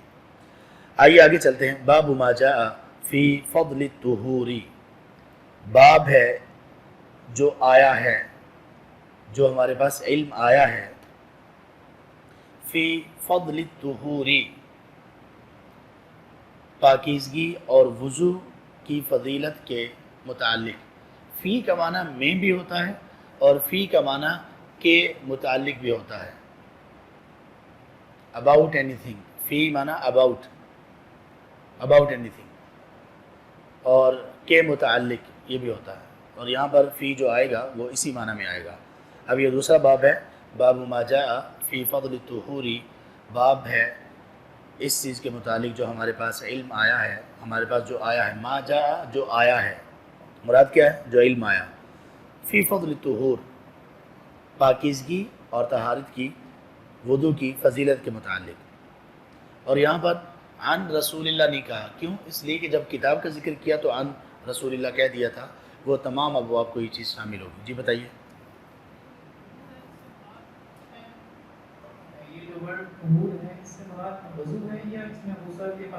سب چیزیں، اس میں ساری کی ساری چیزیں آتی ہیں، وضو بھی ہے، اور غسل جنابہ جو فرضی غسل ہے وہ بھی اس میں ہے، یعنی اس سے مراد وہ کنڈیشن ہے جو آپ کو نماز کے لیے ایلیجیبل قرار دیتی ہے، جو آپ کو نماز کے قابل بنا دیتی ہے۔ وہ کچھ اوقات میں وضو ہوتا ہے، اکثر اوقات میں، اور کچھ اوقات میں کبھی کبھی وہ غسل ہوتا ہے، تو دونوں چیزیں اس میں شامل ہیں۔ قال حدثنا اسحاق بن موسیٰ الانصاری، کہتے ہیں کہ ہمیں ہمارے استاذ نے حدیث بیان کی جن کا نام ہے اسحاق بن موسیٰ انصاری۔ اسحاق بن موسیٰ انصاری یہ 244 ہجری میں فوت ہوئے۔ وہ کہتے ہیں کہ ہمیں حدیث بیان کی معن بن عیسیٰ، قال حدثنا معن بن عیسیٰ القزاز، معن بن عیسیٰ القزاز نے ہمیں حدیث بیان کی۔ یہ جو معن بن عیسیٰ ہیں یہ 198 میں ان کی وفات ہوئی، اور یہ امام مالک کے بہت بڑے جو شاگرد ہیں، بڑے عظیم شاگرد چند ایک ہیں ان میں سے ایک ہیں۔ امام مالک کا بہت سارا علم وہ ان کے ذریعے سے آگے لوگوں تک روایت ہوا۔ معن بن عیسیٰ وہ کہتے ہیں قال حدثنا مالک بن انس، ہمیں حدیث بیان کی یہ والی مالک ابن انس نے۔ مالک ابن انس کون ہے؟ امام مالک رحمہ اللہ۔ ان کی وفات کب ہوئی؟ 179، 179 ہجری میں۔ مالک ابن انس کون تھے؟ اللہ اکبر، کوئی بتائے گا کہ ان کو کیا لقب دیا گیا؟ نہیں، ہاں ان کو لقب یہ ملا امیر المؤمنین فی الحدیث، کیونکہ سب سے پہلی حدیث کی کتاب انہوں نے لکھی، لیکن اس کے بعد ایک اور لقب بھی دیا گیا جن سے یہ آج تک معروف ہے، امام دار الہجرہ۔ امام دار الہجرہ، دار الہجرہ کس کو کہتے ہیں؟ مدینہ کو، ہجرت کا گھر، جہاں نبی صلی اللہ علیہ وسلم ہجرت کر کے تشریف لے گئے۔ امام دار الہجرہ بہت بڑا اعزاز ہے۔ ان کو مدینے سے اتنی محبت تھی، اتنی محبت تھی، ان کو حدیث سے اتنی محبت تھی کہ کمال ہے۔ بندہ حیران ہوتا ہے کہ یہ کیسے کسی بندے کے دل میں اتنی محبت کا آ جانا۔ مدینے کی بڑی تعظیم کرتے تھے، حدیث رسول کی بڑی تعظیم کرتے تھے، یہاں تک کہ ایک واقعہ ان کے متعلق بیان کیا جاتا ہے کہ ایک مرتبہ حدیث پڑھاتے ہوئے ان کی کمر پر بچھو آ گیا اور بچھو کاٹ رہا تھا بار بار۔ بچھو کی عادت ہے کہ وہ ایک دفعہ ڈنک نہیں مارتا، وہ کاٹتا رہتا ہے، چلتا رہتا ہے، کاٹتا رہتا ہے۔ تو طلبہ کہتے ہیں کہ ہم نے دیکھا اپنے شیخ کو جب یہ حدیث کے لیے آتے، باوضو ہو کر، خوشبو لگا کر آتے، وقار کے ساتھ، احترام کے ساتھ، کہ میں کوئی عام کتاب، کوئی عام بندے کی بات نہیں پڑھنے جا رہا ہوں، اللہ کے رسول صلی اللہ علیہ وسلم کی حدیث کا درس کے لیے جا رہا ہوں، دینے کے لیے، جو کہ وحی ہے۔ بڑے اعزاز اور اہتمام کیا کرتے تھے اہل علم، طلبہ بھی بہترین خوشبو لگا کے آتے تھے حدیث پڑھنے کے لیے، جو ان کے پاس میسر ہوتی، بہترین لباس میں آیا کرتے تھے حدیث پڑھنے کے لیے، اور انتہائی ادب و احترام سے بیٹھا کرتے تھے، انتہائی ادب و احترام سے۔ اللہ ہمیں بھی یہ آداب سکھائے۔ تو طلبہ کہتے ہیں کہ ہم نے دیکھا کہ شیخ حدیث بیان کرتے کرتے اچانک ان کا رنگ بالکل بدل جاتا ہے، زرد پڑ جاتا ہے، جیسے بھی بہت شدید تکلیف ہو۔ تو ہم حیران ہو رہے تھے، لیکن ہم حدیث کے درمیان بات کرنا بھی، ایسی بات کرنا ہم پوچھیں، یہ ہم مناسب نہیں سمجھتے تھے، کیونکہ ہمارے استاد اس کو پسند نہیں کرتے تھے۔ تو کہتے ہیں بعد میں جب حدیث کو، درس کو مکمل کیا تو کسی سے کہا کہ میری کمر پہ دیکھو کیا ہے، تو دیکھا تو بچھو تھا۔ تو کہا کہ امام آپ نے ایسا کیوں نہیں کیا کہ آپ درس کو روک دیتے اور تب آپ اس چیز سے چھٹکارا حاصل کر لیتے؟ تو کہتے ہیں کہ مجھے یہ گوارا نہیں تھا کہ میں اللہ کے رسول صلی اللہ علیہ وسلم کی حدیث کو درمیان میں چھوڑوں، ختم کیے بغیر۔ یہی اسی طرح کی بات صحیح بخاری میں امام بخاری رحمہ اللہ صحابہ میں سے کسی سے لے کر آئے ہیں۔ وہ ایک جگہ پر موجود تھے، رات کا وقت تھا، تہجد پڑھ رہے تھے، ایک تیر آ کر لگا ان کے پاؤں میں اور خون نکلنا شروع ہو گیا، اور وہ تہجد پڑھتے رہے، یہاں تک کہ اتنا خون بہا، جو قریب لیٹے ہوئے تھے ان کی آنکھ کھلی خون کو محسوس کر کے، تو وہ اٹھے، تب تک انہوں نے نماز ختم کر لی، تیر نکالا، تو انہوں نے کہا کہ آپ اتنا خون آپ کا بہہ گیا، آپ نے نماز توڑ کیوں نہیں لی؟ تو کہا میں نے ایک ایسی صورت شروع کر رکھی تھی کہ مجھے گوارا نہیں تھا کہ صورت کو مکمل کیے بغیر میں نماز کو ختم کروں۔ تو وہ غالباً سورۃ البقرہ تھی یا کون سی صورت تھی، مکمل کیا اور پھر نماز کو توڑا۔ یہ جب چیزیں دل میں سمائی ہوئی ہوں نا، تب یہ باتیں ان کا اظہار ہوتا ہے۔ لوگ بیچارے عشق عشق کرتے ہیں، بیہودہ پاکیزگی سے خالی جو تعلق ہے اس کو بنانے کے لیے۔ محبت اگر جاننی ہے کہ محبت کس کو کہتے ہیں، محبت کیسی ہوتی ہے، وہ آپ دیکھیں اللہ کے رسول صلی اللہ علیہ وسلم کے صحابہ سے سیکھیں، تابعین، تبع تابعین اور ان محدثین کرام سے سیکھیں۔ یہ تھے امام مالک، امام دار الہجرہ۔ ایک وقت آیا کہ ان پر بڑا تشدد کیا گیا۔ ان کا فتویٰ یہ تھا کہ جس شخص کو مجبور کر کے طلاق کا لفظ اس کے منہ سے کہلوایا جائے وہ طلاق واقع نہیں ہوتی، اور حاکم وقت کا یہ موقف تھا کچھ دوسرے علماء کی وجہ سے کہ یہ طلاق واقع ہو جاتی ہے۔ چونکہ امام مالک سب سے بڑے امام تھے، رعب اور دبدبہ تھا ان کا، تو وہ چاہتے تھے کہ ان سے بھی فتویٰ لیا جائے تاکہ پورے عالم اسلام میں اس کو پھیلا دیا جائے۔ امام مالک کی بات کو لوگ بڑی وقت دیتے تھے، تو کہا کہ اب یہ فتویٰ دیں۔ تو انہوں نے کہا کہ میں یہ فتویٰ کیسے دے سکتا ہوں، اس کی کوئی دلیل نہیں ہے، اور دلیل سے جو بات سمجھ آتی ہے وہ یہ والی بات ہے جو میں نے آپ کو بتائی ہے کہ جس کو مجبور کر دیا جائے گن پوائنٹ پر، جس سے طلاق دلوائی جائے، وہ طلاق نہیں ہوتی۔ تو وہ پھر اس بات پر اتر آئے کہ امام مالک رحمہ اللہ پر تشدد، مار پیٹ شروع کر دی، لوگوں میں ان کی بے ادبی اور گستاخیاں شروع کر دی، ایسی عجیب و غریب انہوں نے باتیں شروع کر دی، اور ان کو گدھے پر بٹھا کر سزا دے کر لوگوں میں پھرایا جاتا، اس طرح کی باتیں ان کے ساتھ شروع کر دی۔ تو وہ اپنی اس بات سے پیچھے نہیں ہٹے، ان کو کوئی دلیل لے کر آؤ تو تب آپ حاکم ہیں، آپ کی عزت آپ کا احترام سر آنکھوں پر، لیکن یہ تو دین ہے، دین میں تو بات دلیل سے چلتی ہے۔ پھر تب ان دنوں میں اس موقع پر کہیں ان کا ایک قول ہے جو بڑا مشہور ہوا اور انتہائی بہترین بات اللہ نے ان کی زبان سے نکلوائی، اور وہ یہ تھی کہ دنیا میں کوئی بھی شخص ہو، اس کی بات کو قبول بھی کیا جائے گا اور رد بھی کیا جا سکتا ہے، الا صاحب هذا القبر۔ نبی صلی اللہ علیہ وسلم کی قبر کی طرف اشارہ کر کے کہتے اس قبر والے شخص کے سوا دنیا کے ہر شخص کی بات کو قبول بھی کیا جا سکتا ہے، رد بھی کیا جا سکتا ہے۔ اگر کسی کی کوئی بات بھی رد نہیں کی جا سکتی تو وہ یہ اس قبر والے ہیں، یعنی نبی صلی اللہ علیہ وسلم کہتے تھے کسی کی بات پر مجھے مجبور نہ کرو میں کسی کی بات مانوں۔ یہ ہر بات ماننا، یہ بات صرف اور صرف اللہ کے رسول صلی اللہ علیہ وسلم کے ساتھ خاص ہے۔ اور پھر ان کو یہ بھی کہا گیا، کسی نے بعد میں ایک حکمران آئے، بڑی تعظیم کرتے تھے ان کی، ہارون رشید وغیرہ، یہ لوگ ان کے شاگردوں میں سے تھے۔ انہوں نے کہا کہ آپ کی موتا کو ہم سرکاری لا کے طور پر پورے عالم اسلام پر نافذ کر دیتے ہیں۔ انہوں نے کہا نہیں، اب یہ نہیں کریں گے، اس لیے کہ اس میں میری باتیں بھی ہیں، اس میں لوگوں کے اقوال بھی ہیں، اور لوگوں کے اقوال اور باتیں قانون نہیں بن سکتی۔ کتاب اللہ اور سنت رسول موجود ہے، وہ قانون ہونا چاہیے، اسی کو قانون رکھیں۔ انہوں نے نہیں قبول کیا اس کو۔ یہ تھے امام مالک ابن انس رحمۃ اللہ علیہ۔ آگے ہا ہے، دوبارہ سے وہی ہا جس کے بارے میں ہم نے پہلے بتایا کہ حدیث کو دوسری سند سے ذکر کیا جا رہا ہے۔ وحدثنا قتیبہ، ہمیں امام قتیبہ نے ذکر کیا، 240 میں ان کی وفات ہوئی، پہلے ہم پڑھ چکے۔ عن مالک، وہ بھی امام مالک سے روایت کرتے ہیں، اور یہ دونوں اساتذہ روایت کرتے ہیں عن سہیل بن ابی صالح، سہیل بن ابی صالح سے، اور وہ اپنے والد محترم سے روایت بیان کرتے ہیں، اور وہ سیدنا امیر المؤمنین فی الحدیث ابو ہریرہ رضی اللہ عنہ سے روایت کرتے ہیں۔ ابو ہریرہ کون تھے؟ اللہ اکبر!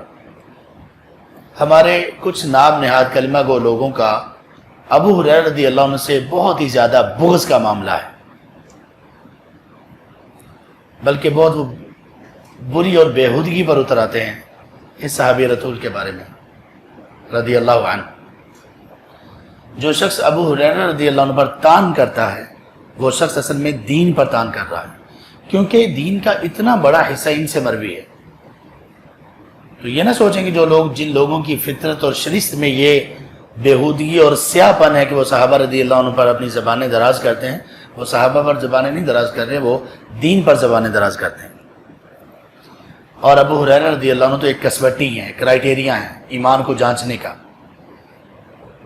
نبی صلی اللہ علیہ وسلم نے ان کو مخاطب کر کے کہا تھا، اے ابو ہریرہ، لا يسمع بک مؤمن ولا مؤمنۃ، اے ابو ہریرہ آپ کے متعلق قیامت تک آنے والے تمام مومن اس میں شامل ہیں، آپ کے متعلق کوئی بھی مومن مرد یا کوئی بھی مومن خاتون آپ کے بارے میں جب سنے گا تو اس کو آپ سے محبت ہو جائے گی۔ یہ ہماری ایمان کی علامت ہے، ابو ہریرہ رضی اللہ عنہ سے محبت۔ جس دل میں ابو ہریرہ کی محبت نہیں ہے، اللہ کے رسول صلی اللہ علیہ وسلم کی زبان مبارک کے مطابق وہ شخص مومن نہیں ہے۔ تو ان لوگوں نے اس طرح سے ان کے بارے میں بغض رکھا، اور کچھ لوگوں سے یہ غلطی ہوئی، اللہ ان کو معاف فرمائے، انہوں نے کہا کہ ابو ہریرہ رضی اللہ عنہ صحابی تو تھے لیکن فقیہ نہیں تھے۔ یہ بھی بڑی گستاخی کی بات ہے۔ اس کا پھر رد بھی کیا، اہل علم نے اس کا رد کیا۔ یہ کیسے ہو سکتا؟ اللہ اکبر! جو شخص سب سے زیادہ حدیث کے حافظ ہوں، جو شخص سب سے بڑھ کر حدیث کو یاد کرنے والے ہوں، اور پھر فتویٰ دینے والے صحابہ مفتیان صحابہ میں سے ہوں، کیسے ہو سکتا ہے وہ فقیہ نہ ہو؟ عمر رضی اللہ عنہ نے کئی ایک مواقع پر ان کی فقاہت کو سراہا ہے اور ان کو فقیہ مانا ہے۔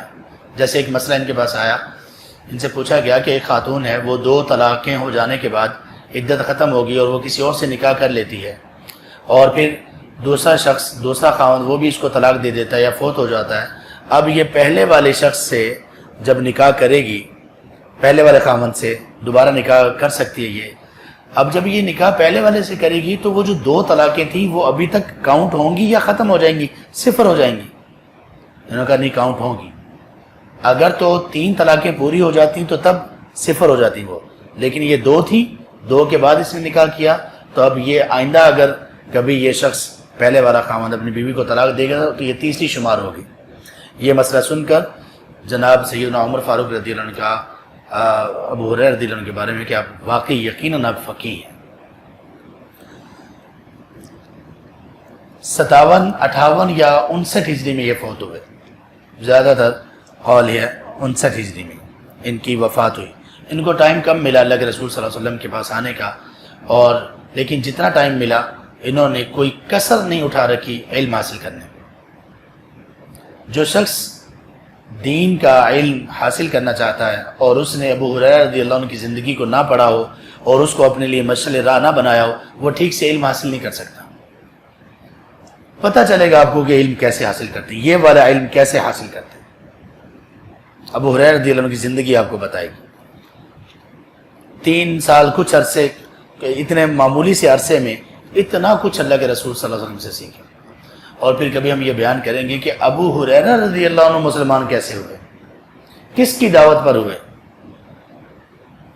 کتنا انعام ہے اس صحابی کے لیے جن کی دعوت پر ابو ہریرہ رضی اللہ عنہ مسلمان ہوئے۔ سبحان اللہ۔ ابو ہریرہ رضی اللہ عنہ کہتے ہیں کہ رسول اللہ صلی اللہ علیہ وسلم نے فرمایا اذا توضأ العبد المسلم، جب بندہ مسلم وضو کرتا ہے، اب المؤمن یا بندہ مومن وضو کرتا ہے۔ دیکھیں او کا معنی ہوتا ہے یا، یہ دونوں چیزیں کیوں بیان کی گئی کہ جس طرح سے راوی نے اپنے استاد سے سنا اسی طرح سے بیان کر دیا۔ ان کو یہاں پر شک ہوا کہ یا مسلم کا لفظ کہا کہ بندہ مسلم، یا یہ کہا کہ بندہ مومن، انہوں نے دونوں کو بیان کر دیا، حالانکہ دونوں میں کوئی فرق نہیں ہے۔ جب بندہ مسلم یا مومن وضو کرتا ہے فغسل وجہہ، اور اپنے چہرے کو دھوتا ہے، خرجت من وجہہ، تو اس کے چہرے سے نکل جاتی ہے کل خطیئۃ، ہر ایک خطا، ہر ایک گناہ، نظر الیہا بعینیہ، ہر وہ خطا اور گناہ جسے اس نے اپنی آنکھوں کے ساتھ دیکھا ہوتا ہے، یعنی آنکھوں کے گناہ وضو سے ختم ہو جاتے ہیں۔ مع الماء، پانی کے ساتھ، یہ جو وضو کا پانی ہے اس کے ساتھ، او مع آخری قطر الماء، یا وضو کے پانی کے آخری قطرے کے ساتھ اس کے گناہ صاف ہو جاتے ہیں، دھل جاتے ہیں۔ او نحو ذلک، یا اسی طرح کی کوئی بات بیان کی۔ وَإِذَا غَسَلَ يَدَيْهِ، اور جب بندہ مومن یا بندہ مسلم اپنے ہاتھوں کو دھوتا ہے، خرجت من یدیہ کل خطیئۃ، تو اس کے ہاتھوں سے ہر ایک خطا گناہ وہ نکل جاتا ہے۔ بطشتھا یداہ، جس گناہ کو اس نے اپنے ہاتھوں سے پکڑا، یعنی اپنے ہاتھوں کے چھونے سے جو گناہ اس سے ہوئے، وضو سے وہ گناہ بھی معاف ہو جاتے ہیں۔ مع الماء، پانی کے ساتھ، او مع آخری قطر الماء، یا پانی کے آخری قطرے کے ساتھ، حتی یخرج نقیا من الذنوب، یہاں تک کہ یہ بندہ مومن جب وضو کر لیتا ہے تو یہ یخرج نکلتا ہے، یعنی وضو کر کے، یخرج نکلتا ہے وضو کر کے، نقیا بالکل صاف شفاف۔ کس چیز سے صاف شفاف؟ من الذنوب، گناہوں سے۔ دیکھیے وضو کرنا، یہ حدیث یہاں پر ختم ہوئی۔ وضو کرنا کیا ہے؟ نماز کی شرط ہے، فرض ہے، ضروری ہے۔ اللہ نے فرض چیز کے ساتھ اجر دیکھیے کتنا بڑا رکھا ہے۔ ایک تو آپ فریضہ ادا کر رہے ہیں، دوسرا آپ کے گناہ معاف ہو رہے ہیں۔ بھائی اور بہنوں، میں آپ کو ایک نصیحت کرتا ہوں، آپ جب بھی وضو کریں تو یہ سب باتوں کی نیت کریں ان کی، کہ میں وضو کر رہا ہوں اور مجھے اللہ سے امید ہے، جیسے میرے رسول صلی اللہ علیہ وسلم نے فرمایا کہ میرے یہ گناہ جو کبھی مجھ سے بد نظری ہو گئی، آنکھوں سے کوئی گناہ ہو گئے، ہاتھوں سے کوئی گناہ ہو گیا، یا جسم کے کسی بھی حصے سے کوئی گناہ ہو گئے، مجھے امید ہے کہ وہ معاف ہو جائیں گے۔ اہل علم نے اس پر بحث کی، اس پر بات کی، گفتگو کی کہ اس سے مراد کون سے گناہ ہیں، صغیرہ گناہ ہے یا کبیرہ گناہ ہے۔ زیادہ راجح بات یہ معلوم ہوتی ہے کہ اس سے مراد صغیرہ گناہ ہے، اور صغیرہ گناہوں میں سے بھی وہ گناہ جن کا تعلق اللہ کے ساتھ ہے۔ کسی آدمی نے کسی مسلمان سے کوئی زیادتی کی ہو، مال ہتھیایا ہو، اس کو مارا ہو، اس کی غیبت کی ہو، اور وہ کہے کہ میں وضو کر لوں گا میرے گناہ معاف ہو جائیں گے، نہیں، ایسا نہیں۔ لوگوں کے جو حقوق ہیں ان سے متعلق جو نافرمانی ہے وہ لوگوں سے ہی کلیئر کروائی جائے گی، لوگوں سے ہی معاف کروائی جائے گی، ورنہ وہ معاف نہیں ہوگی۔ اسی لیے تو ہمارا اسلام بدنام ہوا ایسے کچھ لوگوں کی وجہ سے جو نماز، روزے، حج، زکوٰۃ میں تو بڑے اچھے ہیں لیکن لوگوں کے حقوق کے معاملات میں بہت صفر ہیں اور بہت پیچھے ہیں۔ نمازیں پوری ہیں لیکن لوگوں کا حق مارے بیٹھے ہیں، لوگوں کے بارے میں غیبت اور چغلیاں کرتے ہیں، وراثت میں حصہ لوگوں کو نہیں دیتے، لوگوں کے متعلق الزام، بہتان، یہ چیزیں کرتے ہیں، گالی گلوچ کرتے ہیں، لیکن نماز وغیرہ سب پوری ہے۔ ان لوگوں نے اسلام کا امیج بھی خراب کیا۔ تو اس لیے یہ جو گناہ معاف ہوتے ہیں، یہ گناہ ایک تو راجح قول کے مطابق صغیرہ گناہ معاف ہوتے ہیں۔ اس کی دلیل کیا ہے؟ دلیل اس کی یہ ہے، نبی صلی اللہ علیہ وسلم نے ایک حدیث میں فرمایا کہ یہ چیزیں گناہ معاف کر دیتی ہیں۔ جیسے ایک جمعہ سے لے کر دوسرا جمعہ، بندے نے ایک جمعہ پڑھا اور دوسرا جمعہ پڑھا، درمیان میں یہ جو گناہ ہوں گے اس کے وہ معاف کر دیے جائیں گے، لیکن کون سے؟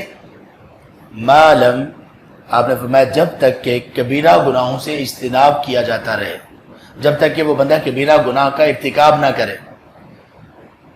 جب کبیرہ گناہ کا ارتکاب نہیں کر رہا تو چھوٹے موٹے گناہ وہ اسی سے ہی، وضو سے ہی معاف ہو جاتے ہیں۔ اور بھی کئی چیزیں۔ کبیرہ گناہ کیسے معاف ہوں گے؟ کبیرہ گناہ معاف ہوں گے توبہ کے ساتھ، توبہ کے ساتھ یہ گناہ معاف ہوں گے۔ تو اس سے دیکھیے کہ کتنا بڑا یہ اجر ہے ہمارے لیے، ہم وضو بھی کریں اور اپنے گناہوں کو معاف بھی کریں۔ تو ہمیشہ یہ نیت رکھیں۔ ایک تو نیت آپ کی وضو میں یہ ہونی چاہیے کہ میں نے نماز کے لیے وضو کرنا ہے، کس نماز کے لیے کرنا ہے یہ بھی آپ کے ذہن، ارادے، سوچ اور فکر میں ہونا چاہیے، زبان سے اس کو ادا کرنے کی ضرورت نہیں ہے۔ دوسرا یہ نیت ہونی چاہیے کہ میں اللہ کے رسول صلی اللہ علیہ وسلم کی سنت کے مطابق وضو کر رہا ہوں، اس کا آپ کو ایکسٹرا الگ اجر ملے گا۔ پھر آپ کی یہ بھی نیت ہونی چاہیے کہ اللہ اس وضو کے ذریعے سے میں آپ سے یہ امید رکھتا ہوں کہ میرے گناہ جو میں نے اپنی آنکھوں سے، کانوں سے، زبان سے کیے وہ معاف ہوں۔ ایک سوال اور ہے کہ کیا گناہوں کا اثر بندے کی ان اعضاء پر ہوتا ہے؟ بندے کے اعضاء پر، بندے کے جسم پر ہوتا ہے؟ جی بالکل ہوتا ہے۔ نبی صلی اللہ علیہ وسلم نے فرمایا اذا اذنب العبد، جب بندہ گناہ کرتا ہے، نکتت علی قلبہ نکتۃ سوداء، تو اس کے دل پر ایک سیاہ نقطہ ڈال دیا جاتا ہے، سیاہ نقطہ، سیاہ پوائنٹ، ڈاٹ۔ اگر وہ توبہ کر لے، باز آ جائے تو وہ سیاہ نقطہ ختم کر دیا جاتا ہے۔ اگر وہ توبہ نہ کرے تو وہ سیاہ نقطہ باقی رہتا ہے، پھر دوسرا گناہ کرتا ہے، ایک اور نقطہ لگ جاتا ہے، تیسرا گناہ کرتا ہے اور نقطہ، یہاں تک کہ گناہ بڑھتے رہتے ہیں، توبہ یہ کرتا نہیں، تو اس کا دل بالکل سیاہ ہو جاتا ہے۔ جب دل سیاہ ہو جائے تو اس کا مطلب یہ کہ دل پر مہر لگ گئی۔ جب دل پر مہر لگ جائے تو پھر بندے پر نہ قرآن اثر کرتا ہے، نہ حدیث اثر کرتی ہے، نہ زلزلے اثر کرتے ہیں، نہ حادثات اثر کرتے ہیں، نہ بیماری اثر کرتی ہے۔ بندہ ایک عجیب سی زندگی، اللہ سے دوری کی زندگی گزار رہا ہوتا ہے، گناہوں پر اصرار ہوتا ہے، فرائض چھوڑ رہا ہوتا ہے، محرمات کا ارتکاب کر رہا ہوتا ہے اور اس کو کوئی احساس بھی نہیں ہوتا۔ یہ دل کے سیاہ ہونے کی علامت ہے۔ تو سبحان اللہ، جب آپ دن میں کم از کم 5 مرتبہ وضو کریں گے، 5 نمازیں پڑھیں گے، تو دیکھیں کہ کیسے ہمارے گناہ دھلتے رہیں گے۔ جب ہم گناہ دھونے کے لیے اور معاف کرنے کے لیے یہ کوشش کریں گے تو ظاہر ہے اس کا نتیجہ یہ ہوگا ہم گناہوں سے بچنے کی بھی کوشش ساتھ ساتھ کریں گے۔ تو یہ اس کی فضیلت ہے۔ امام ترمذی کہتے ہیں ھذا حدیث حسن صحیح، یہ حدیث حسن صحیح ہے۔ اس کے بارے میں انہوں نے پڑھ لیا۔ حسن سے مراد یہاں پر ان کی کیا ہے؟ ایک سے زیادہ اسناد سے مروی ہے یہ، اور صحیح سے مراد یہ کہ اس کے راوی سارے صحیح والے راوی ہیں، صحیح والی شرائط اس میں پائی جاتی ہیں۔ وہو حدیث مالک عن سہیل، اور یہ امام مالک کی حدیث ہے جو وہ امام سہیل سے بیان کرتے ہیں، اور وہ عن ابی ہی اپنے باپ سے بیان کرتے ہیں، عن ابی ہریرہ، اور وہ اپنے صحابی ابو ہریرہ رضی اللہ عنہ سے بیان کرتے ہیں۔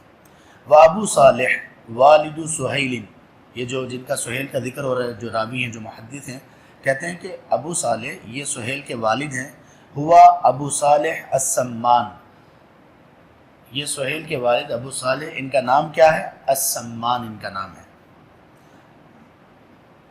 ابو صالح السمان، یہ ان کا کنیت کے ساتھ نام ہے، لیکن ان کا اصل نام کیا ہے؟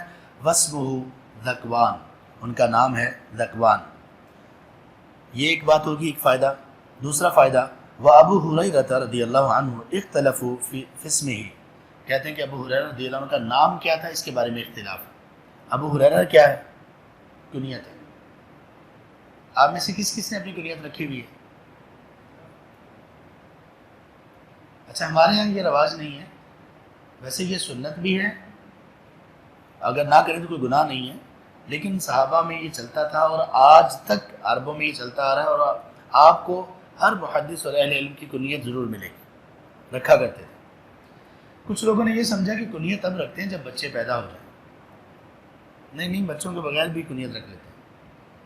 کچھ نے یہ سمجھا کہ بچے پیدا ہوں تو ان میں جو بڑا بیٹا ہوتا ہے یا بڑی بیٹی ہوتی ہے اس کے نام پر کنیت رکھی جاتی ہے، نہیں، ایسی بھی کوئی شرط نہیں ہے۔ ابو ہریرہ کس کو کہتے ہیں؟ بلی کو۔ ابو ہریرہ کا معنی بلیوں والا، یا ابو سے مراد ابا جان نہیں ہوتا، ابو سے مراد ہے کوئی خاص علامت، نک نیم جس کو ہم کہتے ہیں۔ تو یہ سب کا تھا۔ نبی صلی اللہ علیہ وسلم کی کنیت کیا تھی؟ ہاتھ کھڑا کریں۔ ابو القاسم آپ کی کنیت۔ ابو بکر رضی اللہ عنہ کی کنیت کیا تھی؟ ابو بکر یہ کنیت ہے۔ علی رضی اللہ عنہ کی 2 کنیتیں تھیں، ابو الحسن اور ابو تراب۔ اب ابو تراب کنیت کیوں دی؟ اس کا سبب جانتے ہیں؟ مسجد میں ایک دفعہ لیٹے ہوئے تھے اور آپ کی کمر پر، وہ نیچے چٹائی یا ویسے ہی مسجد کے خالی فرش پر لیٹے ہوئے تھے، یہ قالین وغیرہ تو تب نہیں ہوتے تھے، تو ان کی کمر پر مٹی لگی ہوئی تھی ایک سائڈ پر، تو نبی صلی اللہ علیہ وسلم نے وہ مٹی دے کر کہا یا ابا تراب قم یا ابا تراب، اے مٹی والے اٹھو، مٹی لگی ہوئی، اس نام سے مشہور ہو گئی۔ تو کنیت ضرور رکھیں، خواتین بھی اپنی کنیت رکھیں اور مرد حضرات۔ میں بھی پچھلے کچھ سال مکہ میں آنا جانا تھا، تو وہاں پہ جن مشائخ سے میں ملا، جن اساتذہ سے میں نے علم حاصل کیا، ان کا میں نام اپنا بتاتا تھا تو وہ نام کے بعد میری کنیت پوچھتے تھے، اور اس کے بعد مجھے ہمیشہ کنیت سے پکارتے تھے۔ وہ خود بھی اپنی کنیت، ہر شیخ کی اپنی کنیت ہوتی ہے، تو اس لیے ابو ہریرہ رضی اللہ عنہ کی کنیت مشہور، ظاہر ہے جس کی کنیت مشہور ہوگی اس کا نام مشہور نہیں ہوگا۔ ابو ہریرہ رضی اللہ عنہ کے نام کے بارے میں بہت اختلاف ہے، کئی ایک اقوال ہیں، وہ امام ترمذی یہاں پہ ذکر کر رہے ہیں۔ کہتے ہیں فقالوا عبد شمس، کچھ نے کہا کہ ان کا نام عبد شمس تھا، وقالوا عبداللہ بن عمرو، کچھ نے کہا کہ ان کا نام عبداللہ بن عمرو تھا، وہکذا قال محمد بن اسماعیل، اور یہی قول ہے، اسی طرح کہا امام محمد بن اسماعیل نے۔ امام محمد بن اسماعیل کون ہے؟ امام بخاری رحمۃ اللہ علیہ۔ کب فوت ہو گئی ہے؟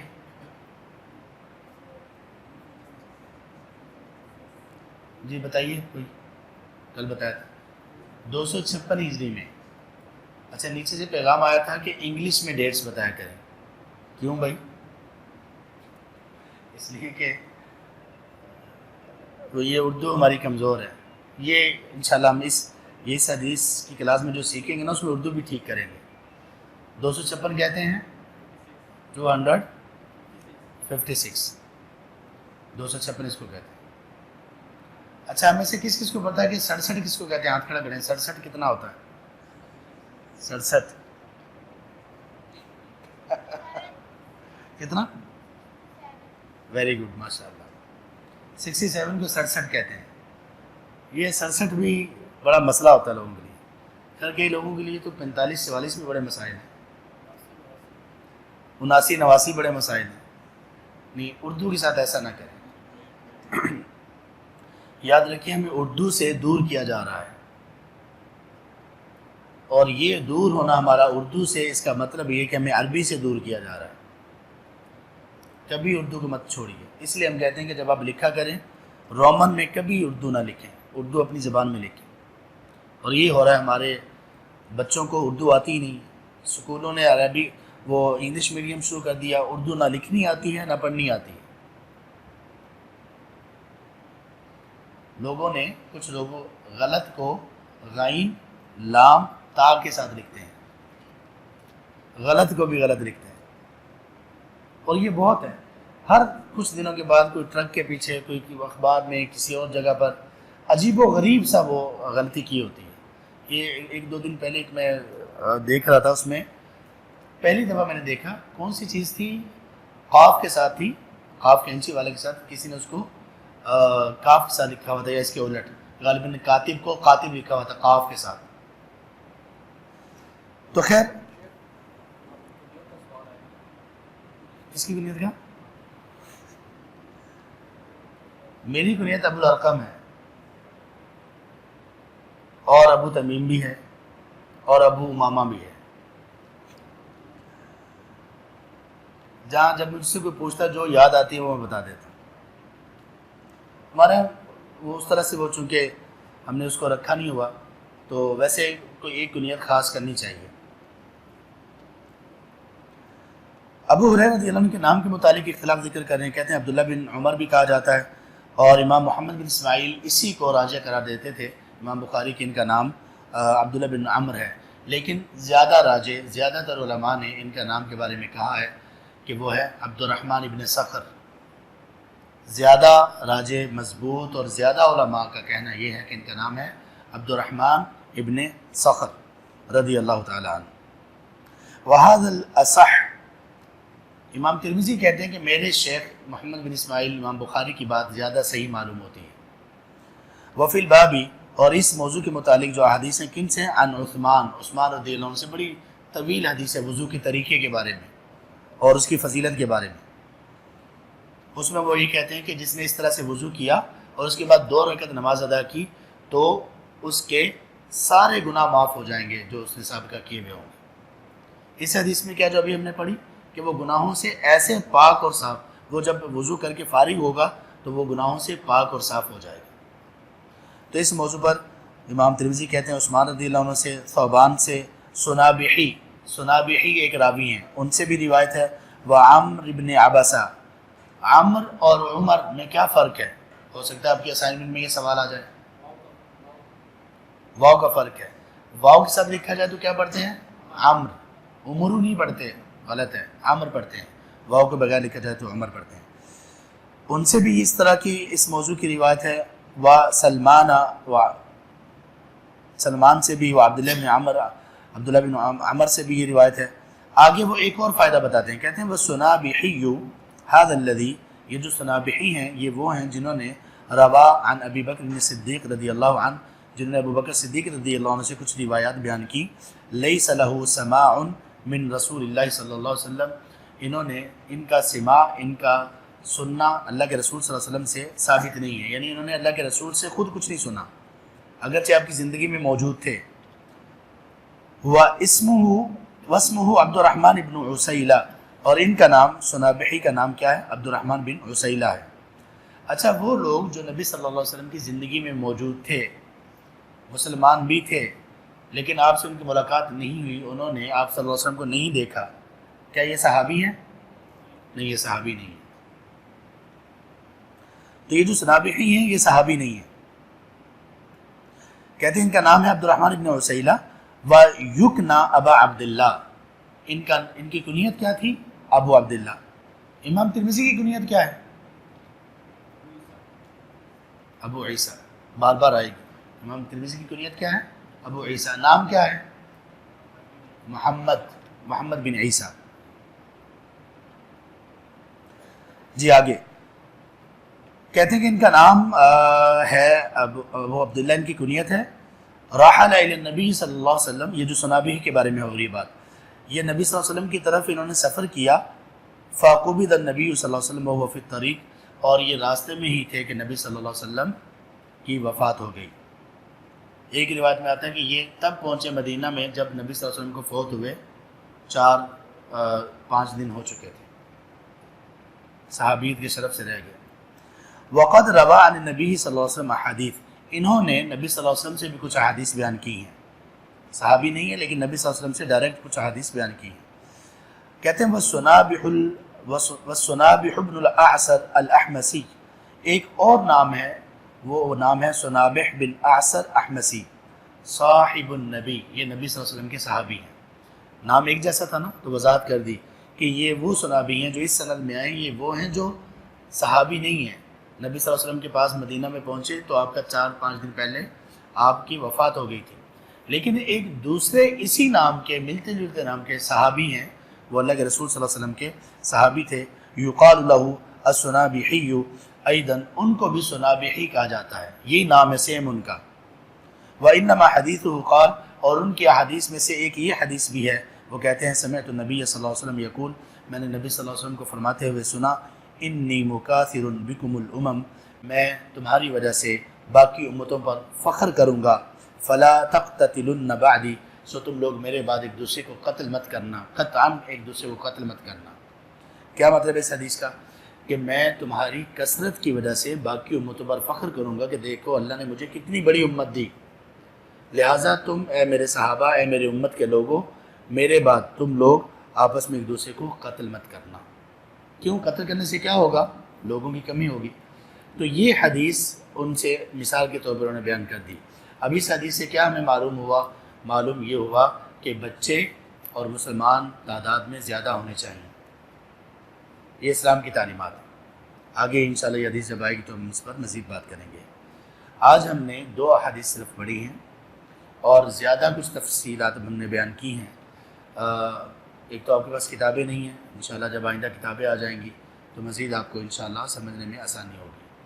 میں آپ کو دوبارہ یہ بتا دیتا ہوں کہ آپ لوگوں کے لیے حدیث کے جو الفاظ ہیں ان کا معنی اور مفہوم، یہ دونوں آپ کو علم ہونا چاہیے، معنی ایگزیکٹ اور اس کا مفہوم۔ یہ آپ کلاس میں آنے سے پہلے گھر میں کسی نہ کسی کو ضرور سنائیں، آپس میں اپنے گروپس کریں، یا آپس میں 2 لوگ مل جائیں۔ آپ اکٹھے رہتے ہیں، بڑی اچھی بات ہے، اکٹھے اگر آپ نہیں ہیں تو کم از کم آپ فون پر کسی کے ساتھ بڈی پیئر میں شامل ہو جائیں اور ان کو سنیں اور سنائیں، اور اس طرح سے ان ٹچ رہیں۔ میں آپ لوگوں سے یہ درخواست کرتا ہوں کہ ایسا نہ ہو، ایسا کبھی نہ ہو کہ آپ جیسے اتوار ہے اس کی کلاس لیں اور اگلے ہفتے تک آپ اس کو ٹائم ہی نہ دیں، آپ اس کو دیکھیں ہی نہ، یہ بے ادبی ہوگی، ایسا نہ کیجیے۔ انشاءاللہ جب آپ خود کتاب کھول کر اس کو پڑھیں گے، ترجمہ جب آپ سیکھیں گے، معنی اور مفہوم آپ سیکھیں گے، تو انشاءاللہ چند صفحات کے بعد آپ اللہ کی رحمت سے خود محسوس کریں گے کہ اب علم میرے اندر آنا شروع ہو چکا ہے۔ اور یہ کتنے اعزاز کی بات ہے کہ آپ اللہ کے رسول صلی اللہ علیہ وسلم کی احادیث کو سیکھیں اور سمجھنا شروع کر دیں۔ اللہ تعالیٰ ہمیں اس حدیث کا مستحق بنائے جس میں آپ صلی اللہ علیہ وسلم نے دعا دی ہے ایسے لوگوں کو جو لوگ اللہ کے رسول صلی اللہ علیہ وسلم کی حدیث کو یاد کرتے ہیں، اس کو حفظ کرتے ہیں، تدبر اس میں کرتے ہیں، اور اس کے بعد جس طرح سے سنا انہی الفاظ کے ساتھ حدیث کو آگے بیان کر دیتے ہیں۔ اللہ کے رسول صلی اللہ علیہ وسلم نے ایسے لوگوں کو دعا دی۔ اللہ ہم سب کو دین پر استقامت نصیب کریں۔ سبحانک اللہم و بحمدک، اشہد ان لا الہ الا انت، استغفرک و اتوب الیک۔